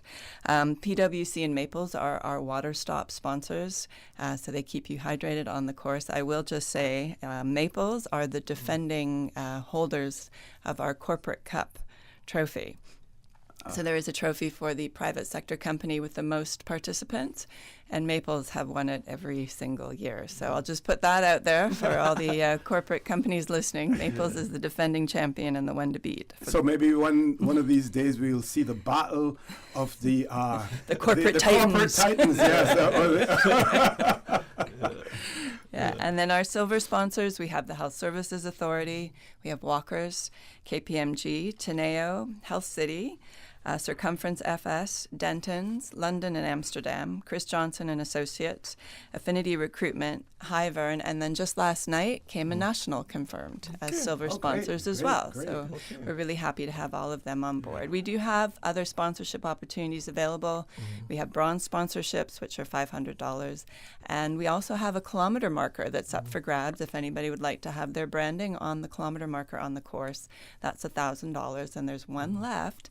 So you can email supportdg5k@gov.ky. Yep, and make yourself visible. We know that Mr. Klein has to leave us at 9 o'clock, so I want to give him an opportunity for some closing comments before we go to a commercial break. Mr. Klein? Well, I'll take it as a brazen opportunity to challenge my staff and my partners in particular to participate this year. I will be running the DG 5K. There's no excuse for sleeping in on Sunday, April 28th. And thank you for having us this morning. Okay, and thanks again for your corporate citizenship as well to you and your company, your partners, and your staff as well. Folks, top of the hour, headline news. When we return, we're going to have in the studio with us Ms. Rhonda Kelly, I believe it is. And Jodie Miller. And Jodie Miller from NCVO as well. Don't change that dial. Please stay tuned. Remember, if you have any questions, comments in relation to the DG's 5K, send them to us, 925-3261. For the record, we'll be back shortly. From Radio Cayman's newsroom, this is Headlines. Local, regional, international news. Pleas are entered in the case of a former couple accused of possession of ganja with intent to supply. Mikhail Williams pled not guilty on all charges in summary court Tuesday. His former partner, Ava Daniels, pled guilty to simple possession, but not guilty for possession with intent to supply. In international headlines, U.S. President Joe Biden is set to host Japanese Prime Minister Fumio Kishida today for talks on the delicate security situation in the Pacific, as well as a glitzy state dinner honoring the leader who has proved to be one of Biden's strongest allies in the face of international crisis. Kishida's official visit completes the administration's vetting of the leaders of the Quad, an informal partnership between the U.S., Japan, Australia, and India that the White House has focused on elevating since Biden took office. U.S. consumer inflation remained persistently high last month, boosted by gas, rent, auto insurance, and other items. The U.S. government said today in a report that will likely give pause to the Federal Reserve as it weighs when and by how much to cut interest rates this year. Prices outside the volatile food and energy categories rose 0.4% from February to March, the same accelerated pace as in the previous month. Measured from a year earlier, the core prices were up 3.8%, unchanged from the year-over-year rise in February. The Fed closely tracks core prices because they tend to provide a good read of where inflation is headed. Those are your headlines. I'm April Cummings. More news available at www.radiocayman.gov.ky. Check out our social media pages: Facebook, YouTube, X, formerly Twitter, Radio Cayman Headline News.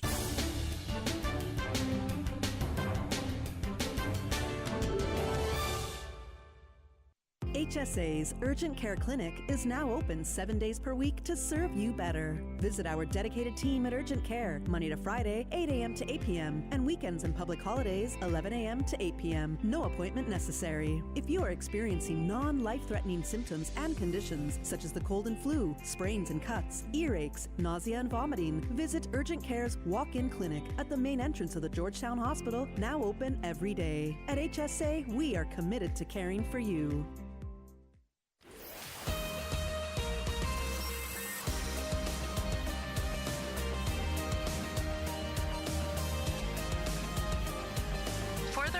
With Orrett Connor. Good morning and welcome back to For the Record. We're in the studio discussing the Deputy Governor's 5K challenge that is taking place on Sunday, the 14th of April. It will take place in Cayman Brac in Little Cayman. It will be on the 21st of April and on Grand Cayman, Sunday the 28th of April as well. The chosen charities that will benefit from this year's challenge, they are the Addison Kelly Memorial Scholarship Fund, Boys to Men, and the National Council of Volunteer Organizations. And before I introduce two of the representatives from the charities, we have received a WhatsApp message, and this person says, "Good morning to you and your guests. Thank you, Mr. Manderson, for the charity work that you do." And we have the little prayer emoji, and it says, "In the future, please consider animal welfare charter organizations as well." So they've got their plug in there. Giuseppe has gotten his plug in there as well, and we want to thank him for that. And I want to give the Deputy Governor opportunity to introduce the representatives for the two charities that are here. DG? Yes, thank you again, sir. And again, good morning to everyone. Special welcome to Miss Jodie Miller from the NCVO and Miss Rhonda Kelly from the Rhonda Kelly Memorial Scholarship Fund. I choose charities. I look at the work that they're doing, what they represent, and I have been very impressed with the work of both of those charities, Mr. Connor. The NCVO is probably one of our most oldest charities. They've been around 50 this year. 50 years. I remember as a young man, I guess, listening to their annual radio telethon, and the most exciting thing was to donate $5 and hear your name being called on the radio. You know, I have those memories. And tracking the people who are going there to pick up their That's right. So it's the work that they do is amazing. They've been around for a very long time. So I really wanted to recognize the work that they do and to support them. And of course, Miss Rhonda Kelly and the work that she has done. I think we all know that she has taken a very tragic moment and turned it into something really special. And I applaud her and her family for what they're doing to promote mental health, focusing on our children, focusing on self-care. And I've been really impressed. I did their 5K twice now, I think. And I just wanted to be part of a very special thing that they're doing. So I reached out, and they were graciously allowed us to be part of the work that they're doing. So thank you both ladies for all that you do. Thank you. Ms. Rhonda, I'd like you to tell us about the Addison Kelly Memorial Scholarship Fund. And what it is doing, what you seek to achieve as well. Good morning. As DG pointed out, this is in honor of our daughter, Addison Kelly, who we lost in February 2022 after a series of mental health challenges that she had as a 16-year-old girl. And we have created the scholarship in her name. We awarded the first scholarship last year to Jamara Bodden, a wonderful young woman who's studying neuroscience and psychiatry, and she is doing really well. She's already kind of working in that realm of mental health in Cayman, so her studies will help her to develop in that area. But we're also expanding the scholarship to kind of broaden the education of mental health generally, and we're looking to roll out, which these funds are purposely for, is rolling out mental health first aid training. Everybody in every organization is CPR trained, but they aren't mental health trained. And a lot of that is desperately needed in our schools, through our youth programs, even, all the people that respond in emergency situations, the firemen, the police, need to be mental health first aid trained. So we're rolling out a Train the Trainers program and looking at really having a solid community that is mental health first aid trained. So we're excited that we have the additional funds to be able to do that. It's so important, especially young people. There's so many touch points in our community where they can get help, but people just don't know what to say or don't know the way to respond. And hopefully this will help that in that regard. And we are very excited to be partnering with the DG5K. It's a great event. We're very grateful for them choosing us as one of the charities this year. And mental health is no longer a subject that we shy away from. We have a history here in the Cayman Islands to keeping things locked away in the closet. How important is it to have these open discussions about mental health, and not only that, but providing the necessary interventions to help those who have those challenges. It's just vital. I mean, just as our physical health, our mental health, if not more important, because when you're going through physical challenges, it's going to take a toll on your mental health. And I think, we've gotten a lot more open. There is still a lot of work to do, especially because, I'm married to a Jamaican Caymanian man, and men, there is this, you have so much to be grateful for. Why are you sad? You have everything. You have a roof over your head. That tends to be the Caribbean way. What do you have to be sad about? And understanding depression and understanding these challenges. I mean, my husband went through a lot trying to understand what Addie was going through. I mean, in the end, she was diagnosed with borderline personality disorder, which is a very serious mental illness. And understanding kind of, why she would just chop off her hair, or why she wanted to change her name, and why all of the things that she went through were because of the mental challenges she had after being abused and she went through a lot. And, understanding them. But things like even, if you have a daughter with ADHD, that can present a lot of mental health challenges. It seems like it's just hyperactivity, but in girls, it's much different.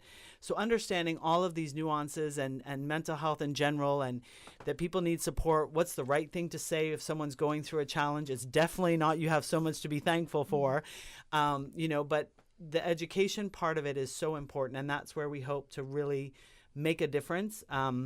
We're part of Alex Panton Foundation. We're under their organization.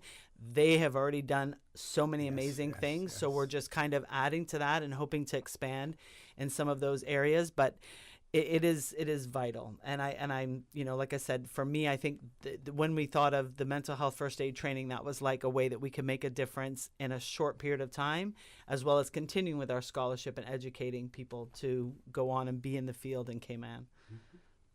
Okay, let's talk about NCVO. You heard earlier, 50 years of existence here in the Cayman Islands, and I'm not sure if you want to tell us a little bit about the history of the NCVO as well. Well, currently the NCVO is the Nadine Andreas Residential Foster Home, where we house 10 children, and then we have the Miss Nadine Preschool and the Jack and Jill Nursery, and we've got 60 kids at our low-cost preschool and nursery. So 50 years ago, Miss Olive Miller, who's Cayman's Mother Teresa, set up the NCVO to fill in the social services gap on island, predominantly on childcare issues and helping women get back to work. And as we know, maternity leave isn't very long, so we do have to find someone to look after our children in those gaps. So we fill that gap for those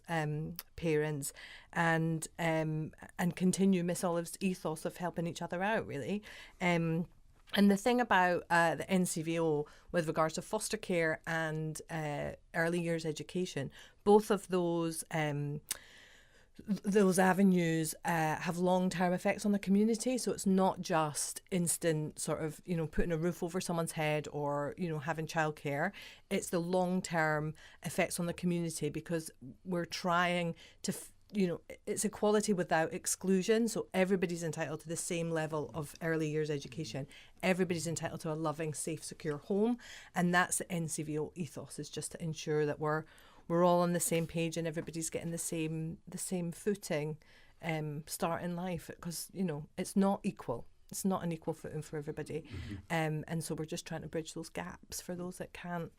Okay, one of our listeners reminded me that this morning, earlier in the show, that I shared the press release about the Early Childhood Assistance Program, ECAP.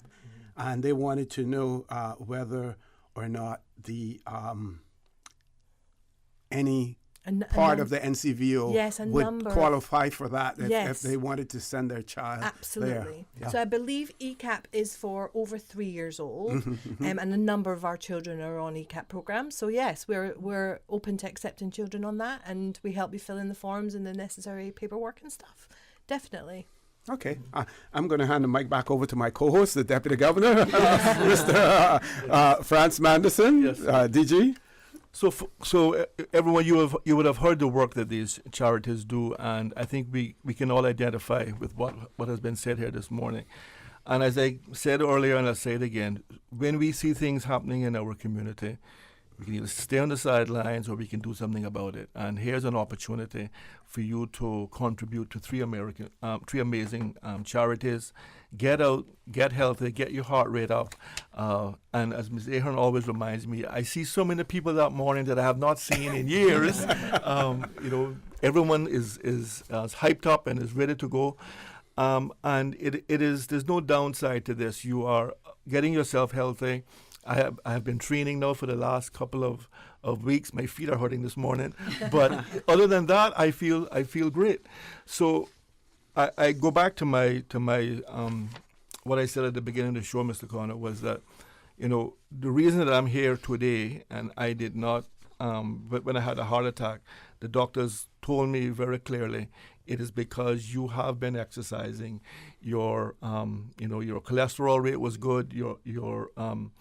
Your blood pressure was a bit high, but other things were fairly normal. So the reason I survived was because I was in the gym, I was exercising, I was keeping myself as physically fit as I possibly can. Now, there were many days way back in the time when I was not taking good care of my body, and I paid a price for it. But today, I make it a point to try to get at least 45 minutes to an hour of exercise every day. And you can either, say I don't have the time, or you can make the time, So 5 o'clock this morning, I got up. There's a track right down the road from my house. I have no excuse to just go and do a walk. Sometimes I just walk in my yard. So it is time, folks, for people who have been saying, I can't do a 5K, to now say, I'm going to take the challenge. I'm going to sign up. I'm going to support some amazing charities, and I'm going to take care of myself. Okay, we're going to take a commercial break. When we return, we want to talk about the theme, of this year's challenge as well. Folks, please stay tuned for the record. We'll be back shortly. Since March 2004, West Bay Pharmacy has kept their doors open to the local communities, even before, during, and after Hurricane Ivan. At West Bay Pharmacy, our staff provides so much more than pharmaceutical excellence. From the moment you walk through our doors to completing your cash out, our staff will have put your healthcare concerns at ease. We would like to take this moment to thank our loyal friends and customers. To us at West Bay Pharmacy, our patients are our primary concern. We provide thorough background checks and precise calculations to ensure your medical safety. Thank you for being a part of our family and for choosing West Bay Pharmacy, where we care about your health. Digicel has teamed up with Capella. We're giving away tickets for you and a friend to attend Cayman's biggest music festival. Win 2 Capella tickets. Simply activate a 30-day Prime Max plan or be an active postpaid customer and you could be our lucky winner. Don't miss out on this epic event. Go to your nearest Digicel store today or the My Digicel app for your chance to win. Digicel. Better connected. You know who this is? That same old girl that went to Hollywood and Panama? Well, guess what? The fun ain't done yet. Because this year, I'm going to country concerts in Denver. I got kick up my heels in Times Square. And I got find my way to Barbados. I got keep living the dream with Cayman Airways. We so blessed to have them. I tell you what though, this old girl's feeling younger than ever. Make your travel dreams come true with Cayman Airways, offering international non-stop flights from Cayman to New York, Miami, Tampa, Denver, Los Angeles, Panama, Kingston, Mobay, La Ceiba, and Havana, plus Barbados. Enjoy free rum punch, free in-flight entertainment, free seat selection, and free meals on select flights. Call 949-2311, contact a travel agent, or visit CaymanAirways.com. Every day, thousands of residents use our roads, and every journey requires responsibility. Our actions behind the wheel can have serious consequences. So let's make a commitment to safety. The Cayman Islands government invites you to take the Safe Drivers Pledge. The pledge is our opportunity to show our dedication to creating a safer environment on our roads. First, visit gov.ky/road safety/pledge. Read and check all the boxes, fill in your name, and click submit. It's that easy. Let's make our roads safer together and say no more for 2024. Visit www.gov.ky/road safety for more information and to take the pledge.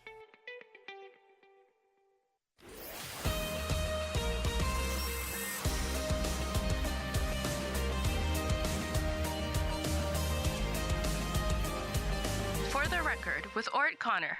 Good morning and welcome back to For the Record. For those of you who are just joining us, we're talking about the Deputy Governor's 5K challenge that is taking place. It will take place on Sunday, the 14th of April in Cayman Brac, Sunday, the 21st of April in Little Cayman, and Sunday, the 28th of April in Grand Cayman.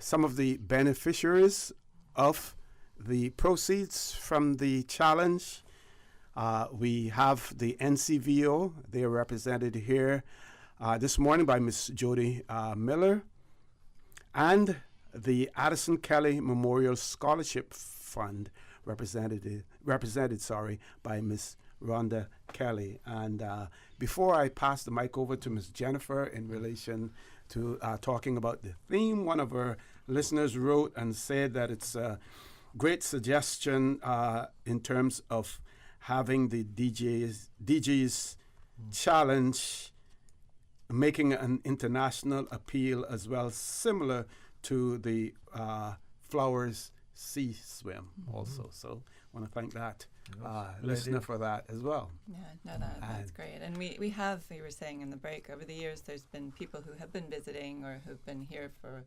consultants that have been here working for government who have come out and participated because they happened to be here and they were looking for something to do on a Sunday morning. And the feedback we've had has always been very positive. Now, whether they've come back again, I don't know. But that's a great idea, and thank you for that. So the theme this year is supporting our future generations. So every year when the Deputy Governor chooses the beneficiaries, the planning committee comes together and we do a bit of a brainstorm and we sort of talk around what we think the theme might be to tie the work that those charities are doing together. And this year, when we sort of looked at what the NCVO does, Jodie was talking about the foster home and the preschool and the support that they give. Looking at the work that Boys to Men are doing in our community with young men, and then the amazing support for enhancing our capacity around mental health education with the Addison Kelly Scholarship Fund. We thought, the thing that ties these all together is that they're supporting our future generations. They're doing work that will hopefully make a difference. And it's one of those things that, we might not see the benefits immediately, but certainly the foundations that are being laid, the young children who are getting the benefit of the early childhood education that they might not otherwise be able to access, the members in our community who will get mental health first aid training. And if you've ever done first aid and CPR training, one of the barriers that they talk about to acting is not knowing what to do. Yes. And certainly, I think because, as we were talking about before the break, I think while we've come so far in our dialogue around mental health and awareness, the stigma is still there. And I can, most people will be able to tell you what to do if you sprain your ankle or you get a nosebleed. But a lot of people won't know what to do when they see someone in a mental health crisis or somebody that they think is suffering, or one of their colleagues who's clearly, they're not their usual self, or they're like over the top, out of character. And I think having the mental health first aid training in our community will equip more members of our community to feel that they're in a position where they can respond, where they will be able to help, where they can have some intervention, even if that intervention is only to say, do you think maybe you need somebody to talk to, and here's the helpline you can call. So I think that the benefit of having that training in our community is going to be huge. And then the Boys to Men, the DG mentioned earlier, some of the stories that you see coming out about the young men in our community that are, and they're the fights that get live streamed, and some of the things that are happening with gangs, and you see the work that Boys to Men are doing in terms of trying to create some different opportunities for some of the young men that might not get exposed to some of these opportunities otherwise. So all of the work that they're doing, we thought, really does lend itself to supporting our future generations and really making a difference. And I think one of the great things with the DG 5K, and I talk about it every year, is this idea of the power of the collective. If I donate $25 to the Addison Kelly Memorial Scholarship Fund, I'm sure they'd be very grateful for it. But my $25 on its own isn't going to make a big difference for them. But if my $25 is part of the DG 5K event, I've had the benefit of getting the experience. I've been part of the whole event and the show, and my $25 with your $25 and everyone else's $25 adds up to a lot more and can be a lot more impactful. If you were part of our DG 5K the very first year, we donated to Derek Haynes, who is running a ridiculous number of marathons in support of the new hospice building. So if you were on the road and you were part of that, you were part of making that building a reality. So it's just that, the power of that collective effort together, the community coming together, and the difference that we can make together by taking, making that action, making that donation, participating in the event, and also learning a bit more about the charities that we're supporting, and supporting them, outside of the DG 5K. So the DG says there's no downside to this. It really is. It's a win-win situation for all. It's a great opportunity to come together and really, supporting our future generations. We think it's something that we need to do, not just this year, but on and forever. But this is just an opportunity to come together and do that. Okay, I'm going to ask Ms. Rhonda to chime in, because during the break you were talking about the training, and you were talking about various countries, for example, Australia. We see in the United States where guns are so prevalent, and every law enforcement agency, someone is packing a weapon on their hip. And many times we see persons who are suffering from mental illnesses being on the wrong end of those confrontations and those conflicts. Can you talk a little bit about the importance of that? But I think so. What I was mentioning is, in addition to offering mental health first aid training, we're looking to become a country that is part of the International Mental Health First Aid Organization, and then having trainers, like a large number of trainers on island. Because just like CPR, you don't get mental health first aid trained and then you're done. You have to renew your training every 2 to 3 years. So there's an issue here because we do not have a lot of trainers. I think there's only 2 on island. I know there's only one that I have heard that is very active that everybody seems to know of. So we don't have a lot, and that's an issue. So, you can only do so much. But if we have trainers in the Department of Education, and we have trainers in the all the fire service and all of these entities that can then renew people's training, then you have an ongoing program that can maintain itself. And that's the goal. It's a long-term goal. It's not going to happen in a week or even a month. So that's the long-term goal. In the short term, we want to fund getting people mental health first aid trained in areas where they'll have the most impact. So in our church youth programs, in our schools, in those areas where they're going to see, and obviously our goal is specifically young people, but it's for everyone. But yeah, I think just having that open dialogue and people learning more about mental health, because in the first aid training, you're going to start to understand what it means to be in a mental health care, why these things happen. And again, when I spoke at the Alex Panton Foundation Symposium, I talked a little bit about my story. One of the things I said is I had never really even heard the term mental health before I was in my 50s. It was not something that I talked about, I knew about, I understood. And I don't think I'm alone in that. I think most people are just kind of learning about it a lot of times. And that's shocking because we should, but it's just not something that was on anybody's radar. And, I had 2 older girls and I never really had the issues that I had with Addie. So it's, it's a personal thing. It's like if it doesn't affect you or you haven't experienced it, you don't understand it. I mean, people don't understand what happened with my daughter. It confuses people. I'm not sure I'll ever fully understand it.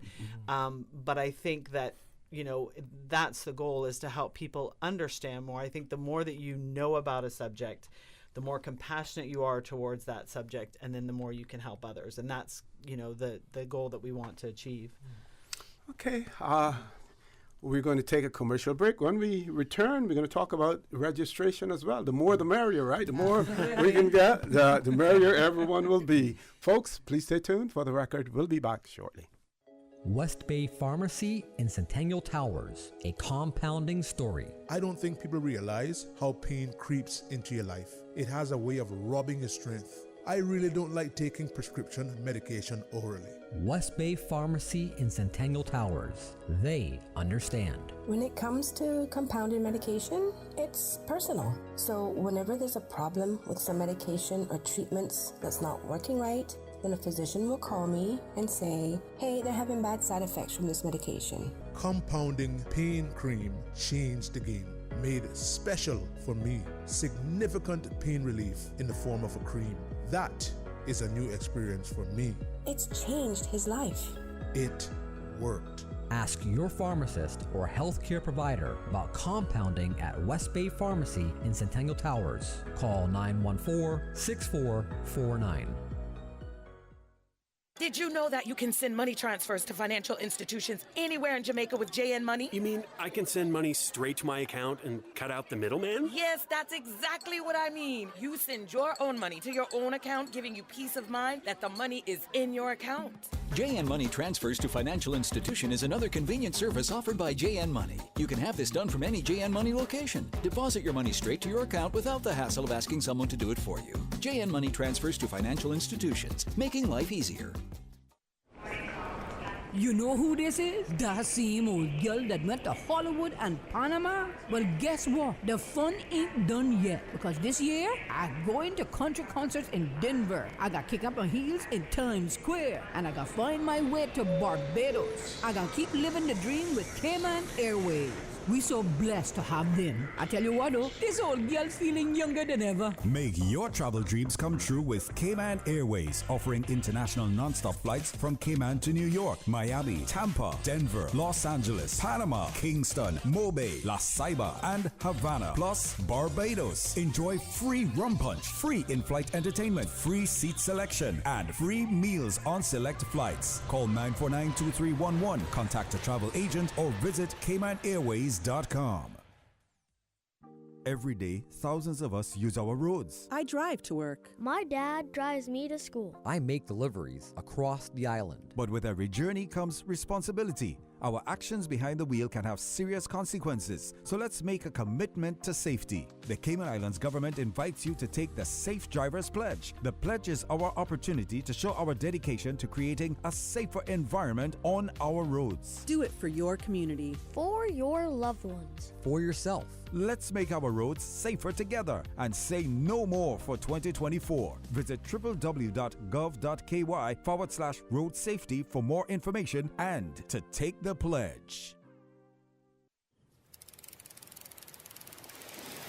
You know what I love to do with my family? Go fishing. I can put the bait on and cast and reel the line all by myself. My mommy and daddy say when they were little, there were plenty more fish to catch, but now there are lots more people fishing, so it's harder to find them. That's why we have marine parks now. They set some areas aside so the fish there can have babies and grow bigger. Then they swim out to other areas where I can catch them. Having the marine parks means there will still be fish there when I'm grown up and fishing with a family of my own. For more info, download the Cayman DOE app or visit doe.ky.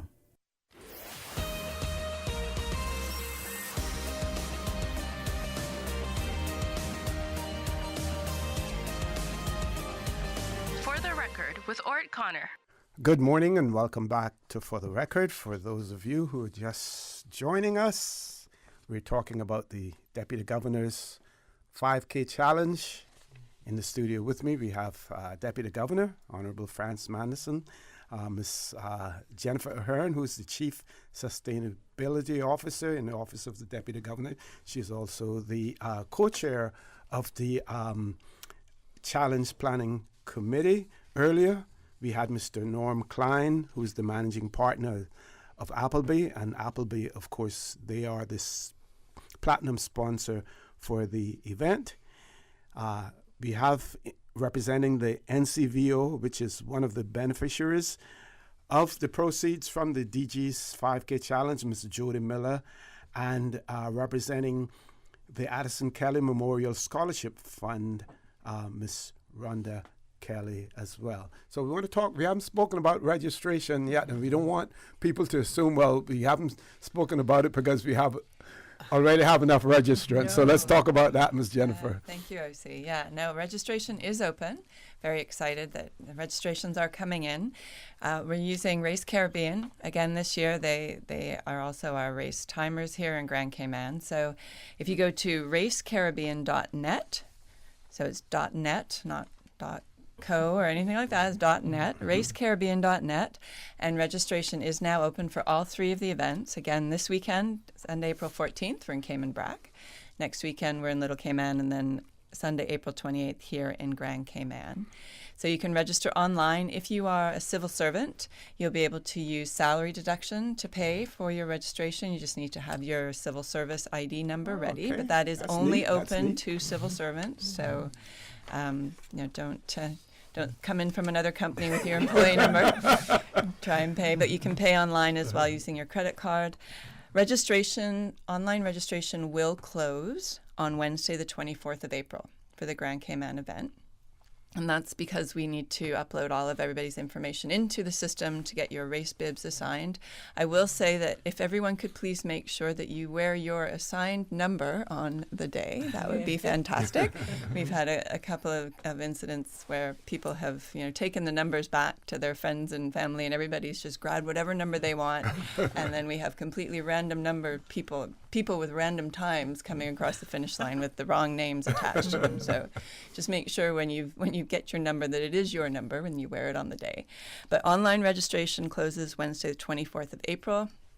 It does pay to register early because after the 24th of April, the registration fees will go up. So if you register online, it's $25 for 18 and up, $10 for 17 and under. You can register in person when we do package pickup. So for the Grand Cayman event, package pickup is Thursday and Friday, 25th and 26th of April at the Government Admin Building between 9 a.m. to 5:30 p.m., but registration in person that day will be $35 for adults and $20 for 17 and under. And if you're a real procrastinator and you wait until race day to register, you can come, but you will need to be prepared to pay $45 for adults and $30 for 17 and under. So I would encourage everyone to register early and come and be part of the fun, racecaribbean.net. So in Cayman Brac, you can pick your race package up at the Aston Ruddy Center this Saturday from 9 a.m. to 5 p.m. In Little Cayman, the package pickup will be at the Hungry Iguana Restaurant, care of Shuba, with a big thanks to her for helping us out with that. And then, as I mentioned here in Grand Cayman, it'll be Thursday and Friday, the 25th and 26th of April, between 9 to 5:30 at the Government Admin Building, public lobby. But please go to racecaribbean.net, get signed up. We've got great shirts, great logo again this year, and you want to be part of the 10-year commemorative anniversary crew and be part of the fun. Yeah. DG, I know you have to leave us a little bit early. Yes, sir. So we want to pass the mic back over to you to ensure that you get all of your points in as well. Thank you very much, Mr. Connor. And again, thanks to everyone for joining us here this morning. 10 years of DG's 5K Challenge. So we want this to be the best ever. So we would really like to break our registration record. I think one year we had 1,996 or something. So we want to reach that 2,000. Yes. And, we would love to see as many people possible show up on all 3 islands. I remember doing it in Cayman Brac, and last year, Little Cayman was absolutely wonderful. And you have a sense of purpose. You are giving back. Ms. Ahearn talked about our very first 5K when we gave money back, donated to Mr. Derek Haynes and what he was doing to help build Jasmine, and you can see what you've done. One of the moments that I had was the following year, 2015, when we supported the Special Olympics, and they were going off to Germany, and they would not have been able to go without the $50,000 that we gave them. And I actually watched the opening ceremonies and seeing our Cayman contingent come out of that tunnel, knowing that we had been part of that, is something very special.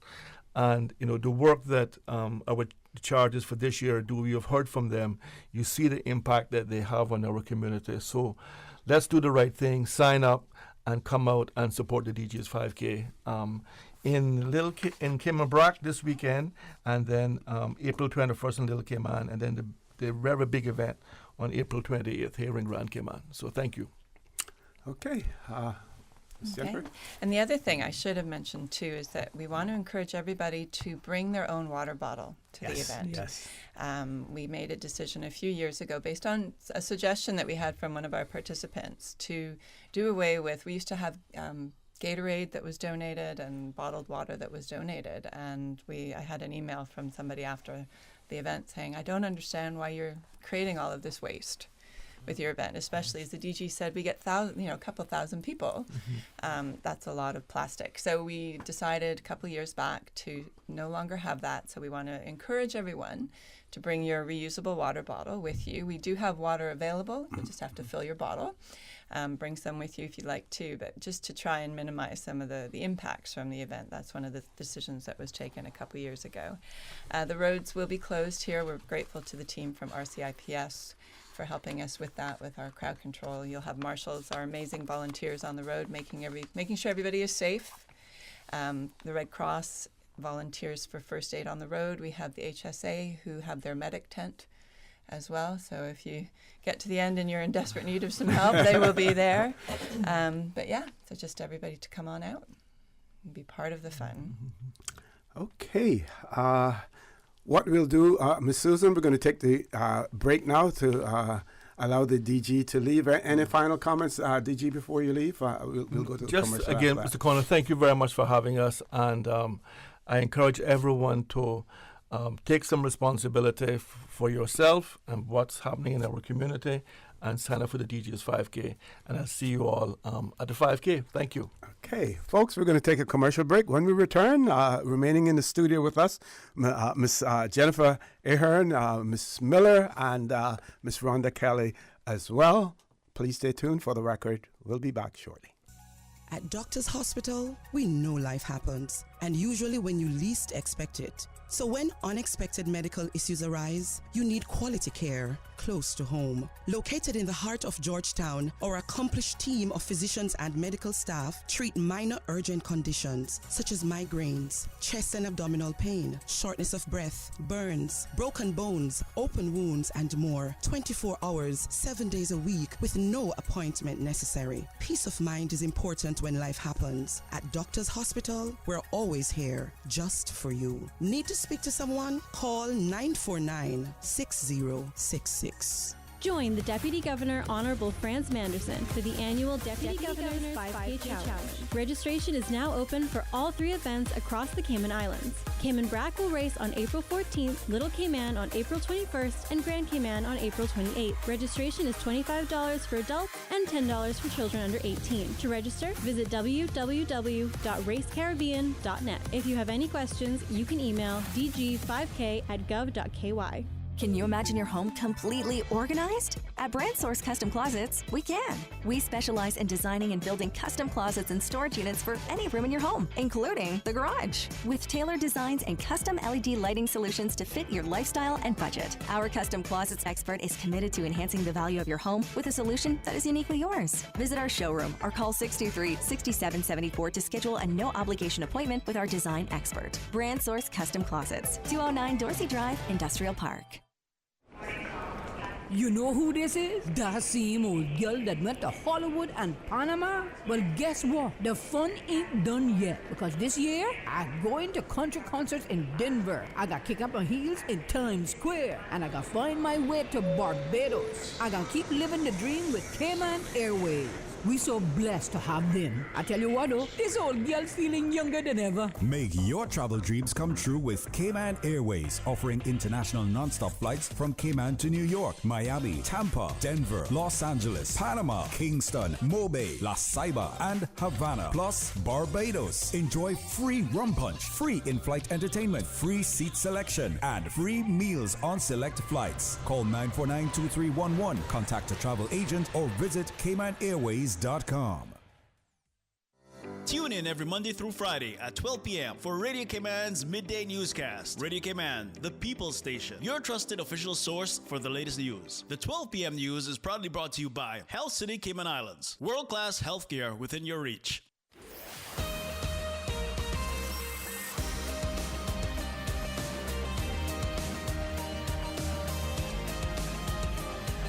For the Record with Orrett Connor. Good morning and welcome back to For the Record. We're on the last leg of the show this morning. We want to thank the Deputy Governor, Honorable Franz Manderson. He had to leave us a little bit early. We still have in the studio with us Ms. Jennifer Ahearn, who is the co-chair of the organizing committee for the DG's 5K Challenge. And we have representatives from two of the entities that will be the recipients of the proceeds from the challenge, Ms. Jodie Miller from the NCVO and Ms. Rhonda Kelly from the Addison Kelly Memorial Scholarship Fund as well. And we're going to go back to the two beneficiaries. Also to remind you that Boys to Men are also the beneficiaries, but we don't have any representative here in the show this morning, on the show this morning with us. So we're going to start with Ms. Jodie Miller and then Ms. Rhonda to give them an opportunity, again, highlight their organization, what they do, and what they will be doing with the proceeds. Indeed, that's the question, isn't it? So for the NCVO, we're looking at a number of projects over the next 5 years, and one of which is the transition to adulthood. So foster care finishes when you turn 18, and I don't know what you were like when you were 18, but I certainly wasn't in a position to look after myself. So to be able to, our hope is that we're able to raise enough funds over the next number of years to have a program in place that helps these young people make the transition into adulthood, but with someone to hold their hand, somebody to help them when things get difficult or they come up against challenges, as we all do, whether that's a CV issue, applying for jobs, setting up a bank account. We've currently got 2 residents in our foster care home at the moment who are of an age where they're coming up to that and we were lucky enough recently to receive a grant to provide them with driving lessons, because we all know what the necessity of being able to drive in Cayman is. So we've been working on things like that, and I'm sure that whatever donation we receive from the DG's 5K Challenge will go towards something as worthy as those projects that we've got going on. And yeah, we're just really looking forward. I mean, this is our 50th year this year, so we're really looking forward to people sort of reintroducing the NCVO. We've got a new logo this year, and we're trying really hard to position ourselves in everybody's minds once again, because we're such a charity-driven island, and it's wonderful, and it is heartwarming every day that you see something going on with regards to a non-profit, but it's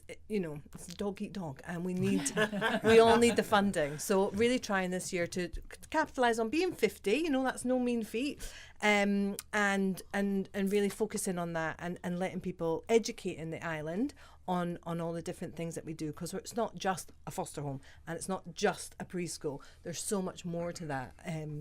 even within the preschool, they run workshops with DCFS on the last Wednesday of every month for the parents of the children. And, we're looking forward to doing like a meal planning and nutrition program where people can learn how to cook. Who taught you to cook, Rhonda? My mom. Exactly, right? And my mom died when I was young, so I didn't have anyone to hand over those recipes to me. So being able to, fill those gaps for people is really important, and that's where we're trying to focus on. So so the NCVO is doing lots of different things at the moment. Okay, Ms. Rhonda. Amazing. Yes, as I mentioned, we're looking at using these funds to continue mental health first aid training and roll out a Train the Trainers program, which is a longer term goal. As part of Addie's scholarship, we're kind of delving into more of the overall education rather than just a scholarship. We have the funds to do that, and it's an area we felt that we could really expand in and benefit the entire community from in a shorter term. Obviously, the scholarships will benefit in the longer term. So it's kind of to have a short term and longer term. I'd also like to talk about registering for the event because, as a DG and Jennifer both pointed out, it's being part of something bigger. We do a 5K for Addie. We have an Addie Butterfly 5K. The turnout last year was phenomenal in February. And, I think people sometimes question why you're doing an event. Well, you can't just ask people for money. That's not I mean, you can, but it doesn't always translate. And I think that, the point was that you can feel like you're part of something. Yeah. So you pay $25, you get a shirt, it has the charity logos on it. That helps all of us to promote our charities, and you can feel like you're part of something bigger. I was so thankful the DG has come out and supported Addie's 5K as well. And, just being part of that morning, it was so special to all of us to see all the other people. But then while they're doing it, they're talking about what the cause is, and they're talking about mental health and the importance of mental health. And they're doing that. So when you're out for the DG, they're going to talk about, well, we're supporting these charities. NCVO is 50 years old. All the Boys to Men are doing great things. That's the whole part of it. It's not just giving your $25. It's coming out, being a part of something big. I hope people enjoy. I'm going to Little Cayman. My husband, myself, and my daughter are doing the Little Cayman event, and we'll do the Grand Cayman event. So, support where you can, but come out and be part of something because it really is an enjoyable morning. Okay, we have two questions. One person wanted to know the role that social media plays in mental health challenges, and the other one has to do with the lack of activity, exercise, and stuff like that. How detrimental that is. And of course, we heard the DG, talk about the fact that, when he had his heart issues, if he had not been exercising, then he would have been in much worse shape than he was otherwise. But Ms. Rhonda, I think the one in relation to social media, I think everybody realizes it's hugely impactful to young people's lives. When I was a kid, when we were all kids, we got bullied at school, but when we got home, we were in a safe place, and that ended there. And now they take it everywhere with them. It's in their hand. It's on their it's in front of them all the time.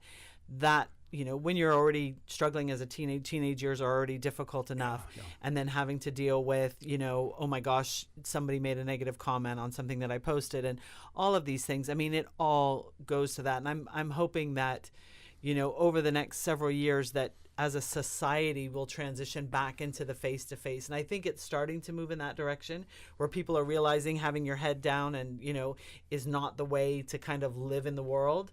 But yeah, it's hugely impactful. I mean, I think, and obviously that's, a parental thing. You do your best as a parent. I did my best. And I think we all do our best. And, one of the things I will say on the whole thing of mental health and kind of educating ourselves. I mean, I'm a big fan of Brene Brown, who just is an amazing author and writes, and that's one of her things is, people are doing the best they can. And I think when you know better, you do better. I can obviously look back to all the things that I went through with my daughter, and I could change so many things. I can't do that. That's not the reality we live in. But hopefully through her story and through the education, I can help people navigate things that maybe I didn't navigate well, better. And that's the whole point of the life that we're in, is let's try and help each other do better. I think, my healing has come from trying to help other people. And I think that's the only way we can heal from, the horrible things that we face, is by hopefully helping somebody else through what they're going through. And that's so, in generally just speaking, we're all doing the best we can, and we have to try and remember that a lot of the time. I want to say personally that you're extremely courageous, Thank you. and being a strong advocate, for what you believe in, through what you have experienced as well.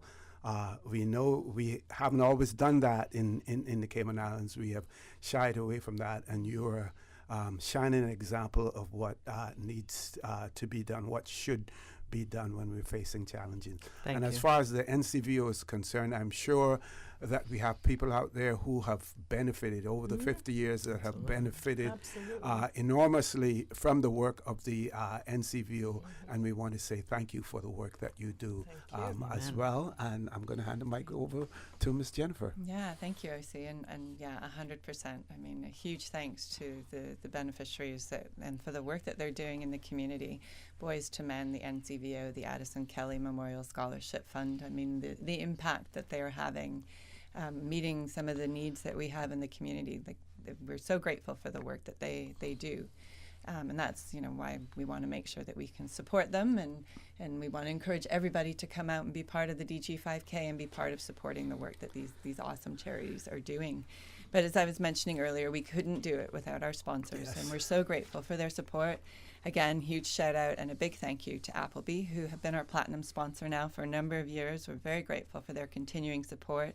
Our gold sponsors are EY, Butterfield, Davenport Development, the Credit Union, the full proper title, the Cayman Island Civil Service Association. Everyone knows it as Cooperative a credit union. and DART, those are our gold sponsors. We've got Cineco, who are Halfway Point sponsors, and cheerleaders, PWC and Maples, who sponsor the water stop and keep us all hydrated on the course. Our silver sponsors, the Health Services Authority, have come on as a silver sponsor this year. We've got Walkers, KPMG, Teneo, Health City, Circumference FS, Denton's, London and Amsterdam, Chris Johnson and Associates, Affinity Recruitment, Ahearn, and Cayman National, or CMB. So really, really grateful for them. We do have some bronze sponsorship opportunities still available. So the bronze sponsorship is $500. And we also have one of the kilometer markers up for grabs. So if anybody would like to get their branding on one of the kilometer markers, that's $1,000 of sponsorship. And you can just email supportdg5k@gov.ky to let us know. We're also looking for donations for our raffle. That's one of the highlights of the event, I think, for some of the participants. I will, as a little sneak peek, let people know that one of the donations we've had this year is from the National Trust, and it's a culture and environmental island tour of Grand Cayman for you and 9 of your friends. Wow. That's And nice. the value of the package is around $1,000. So big thanks to the National Trust for that very generous donation of that prize. And that prize could be yours for the small price of $25 or even $10 if it's your child or your niece or nephew that gets registered. So please do come out. But we are looking for donations for that as well. But racecaribbean.net is where you can get signed up. Registration is open. We're looking forward to seeing everybody on the road. We're in the BRAC this weekend, Sunday, April 14th. Little Cayman on Sunday, April 21st, and the grand finale here in Grand Cayman on Sunday, April 28th. Hopefully we'll be back before that, OC, to promote it some more with your help. Definitely. But just, again, thank you very much to you for having us on this morning. Thanks to everyone who's listening. Thanks to everyone who's already signed up. That's great. And for all of you who are going to sign up as soon as you turn off your radio. I also just want to say a huge thanks to the entire planning committee team.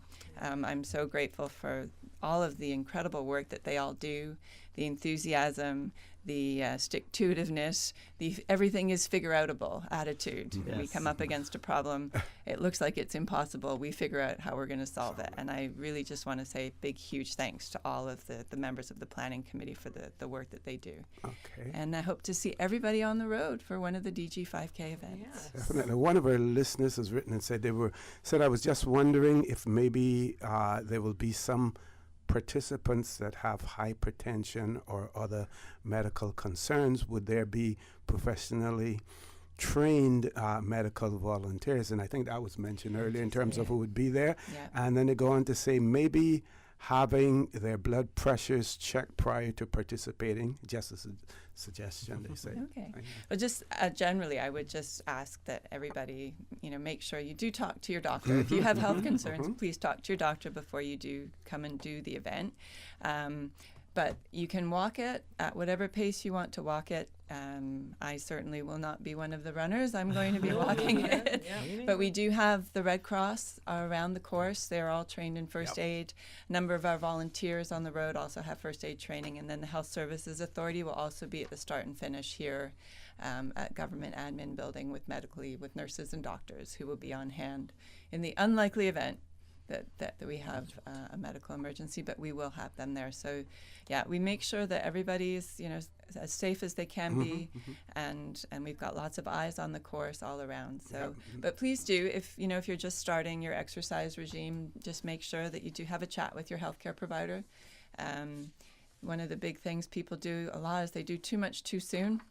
And then you wake up the next morning and think, I'm never doing that again.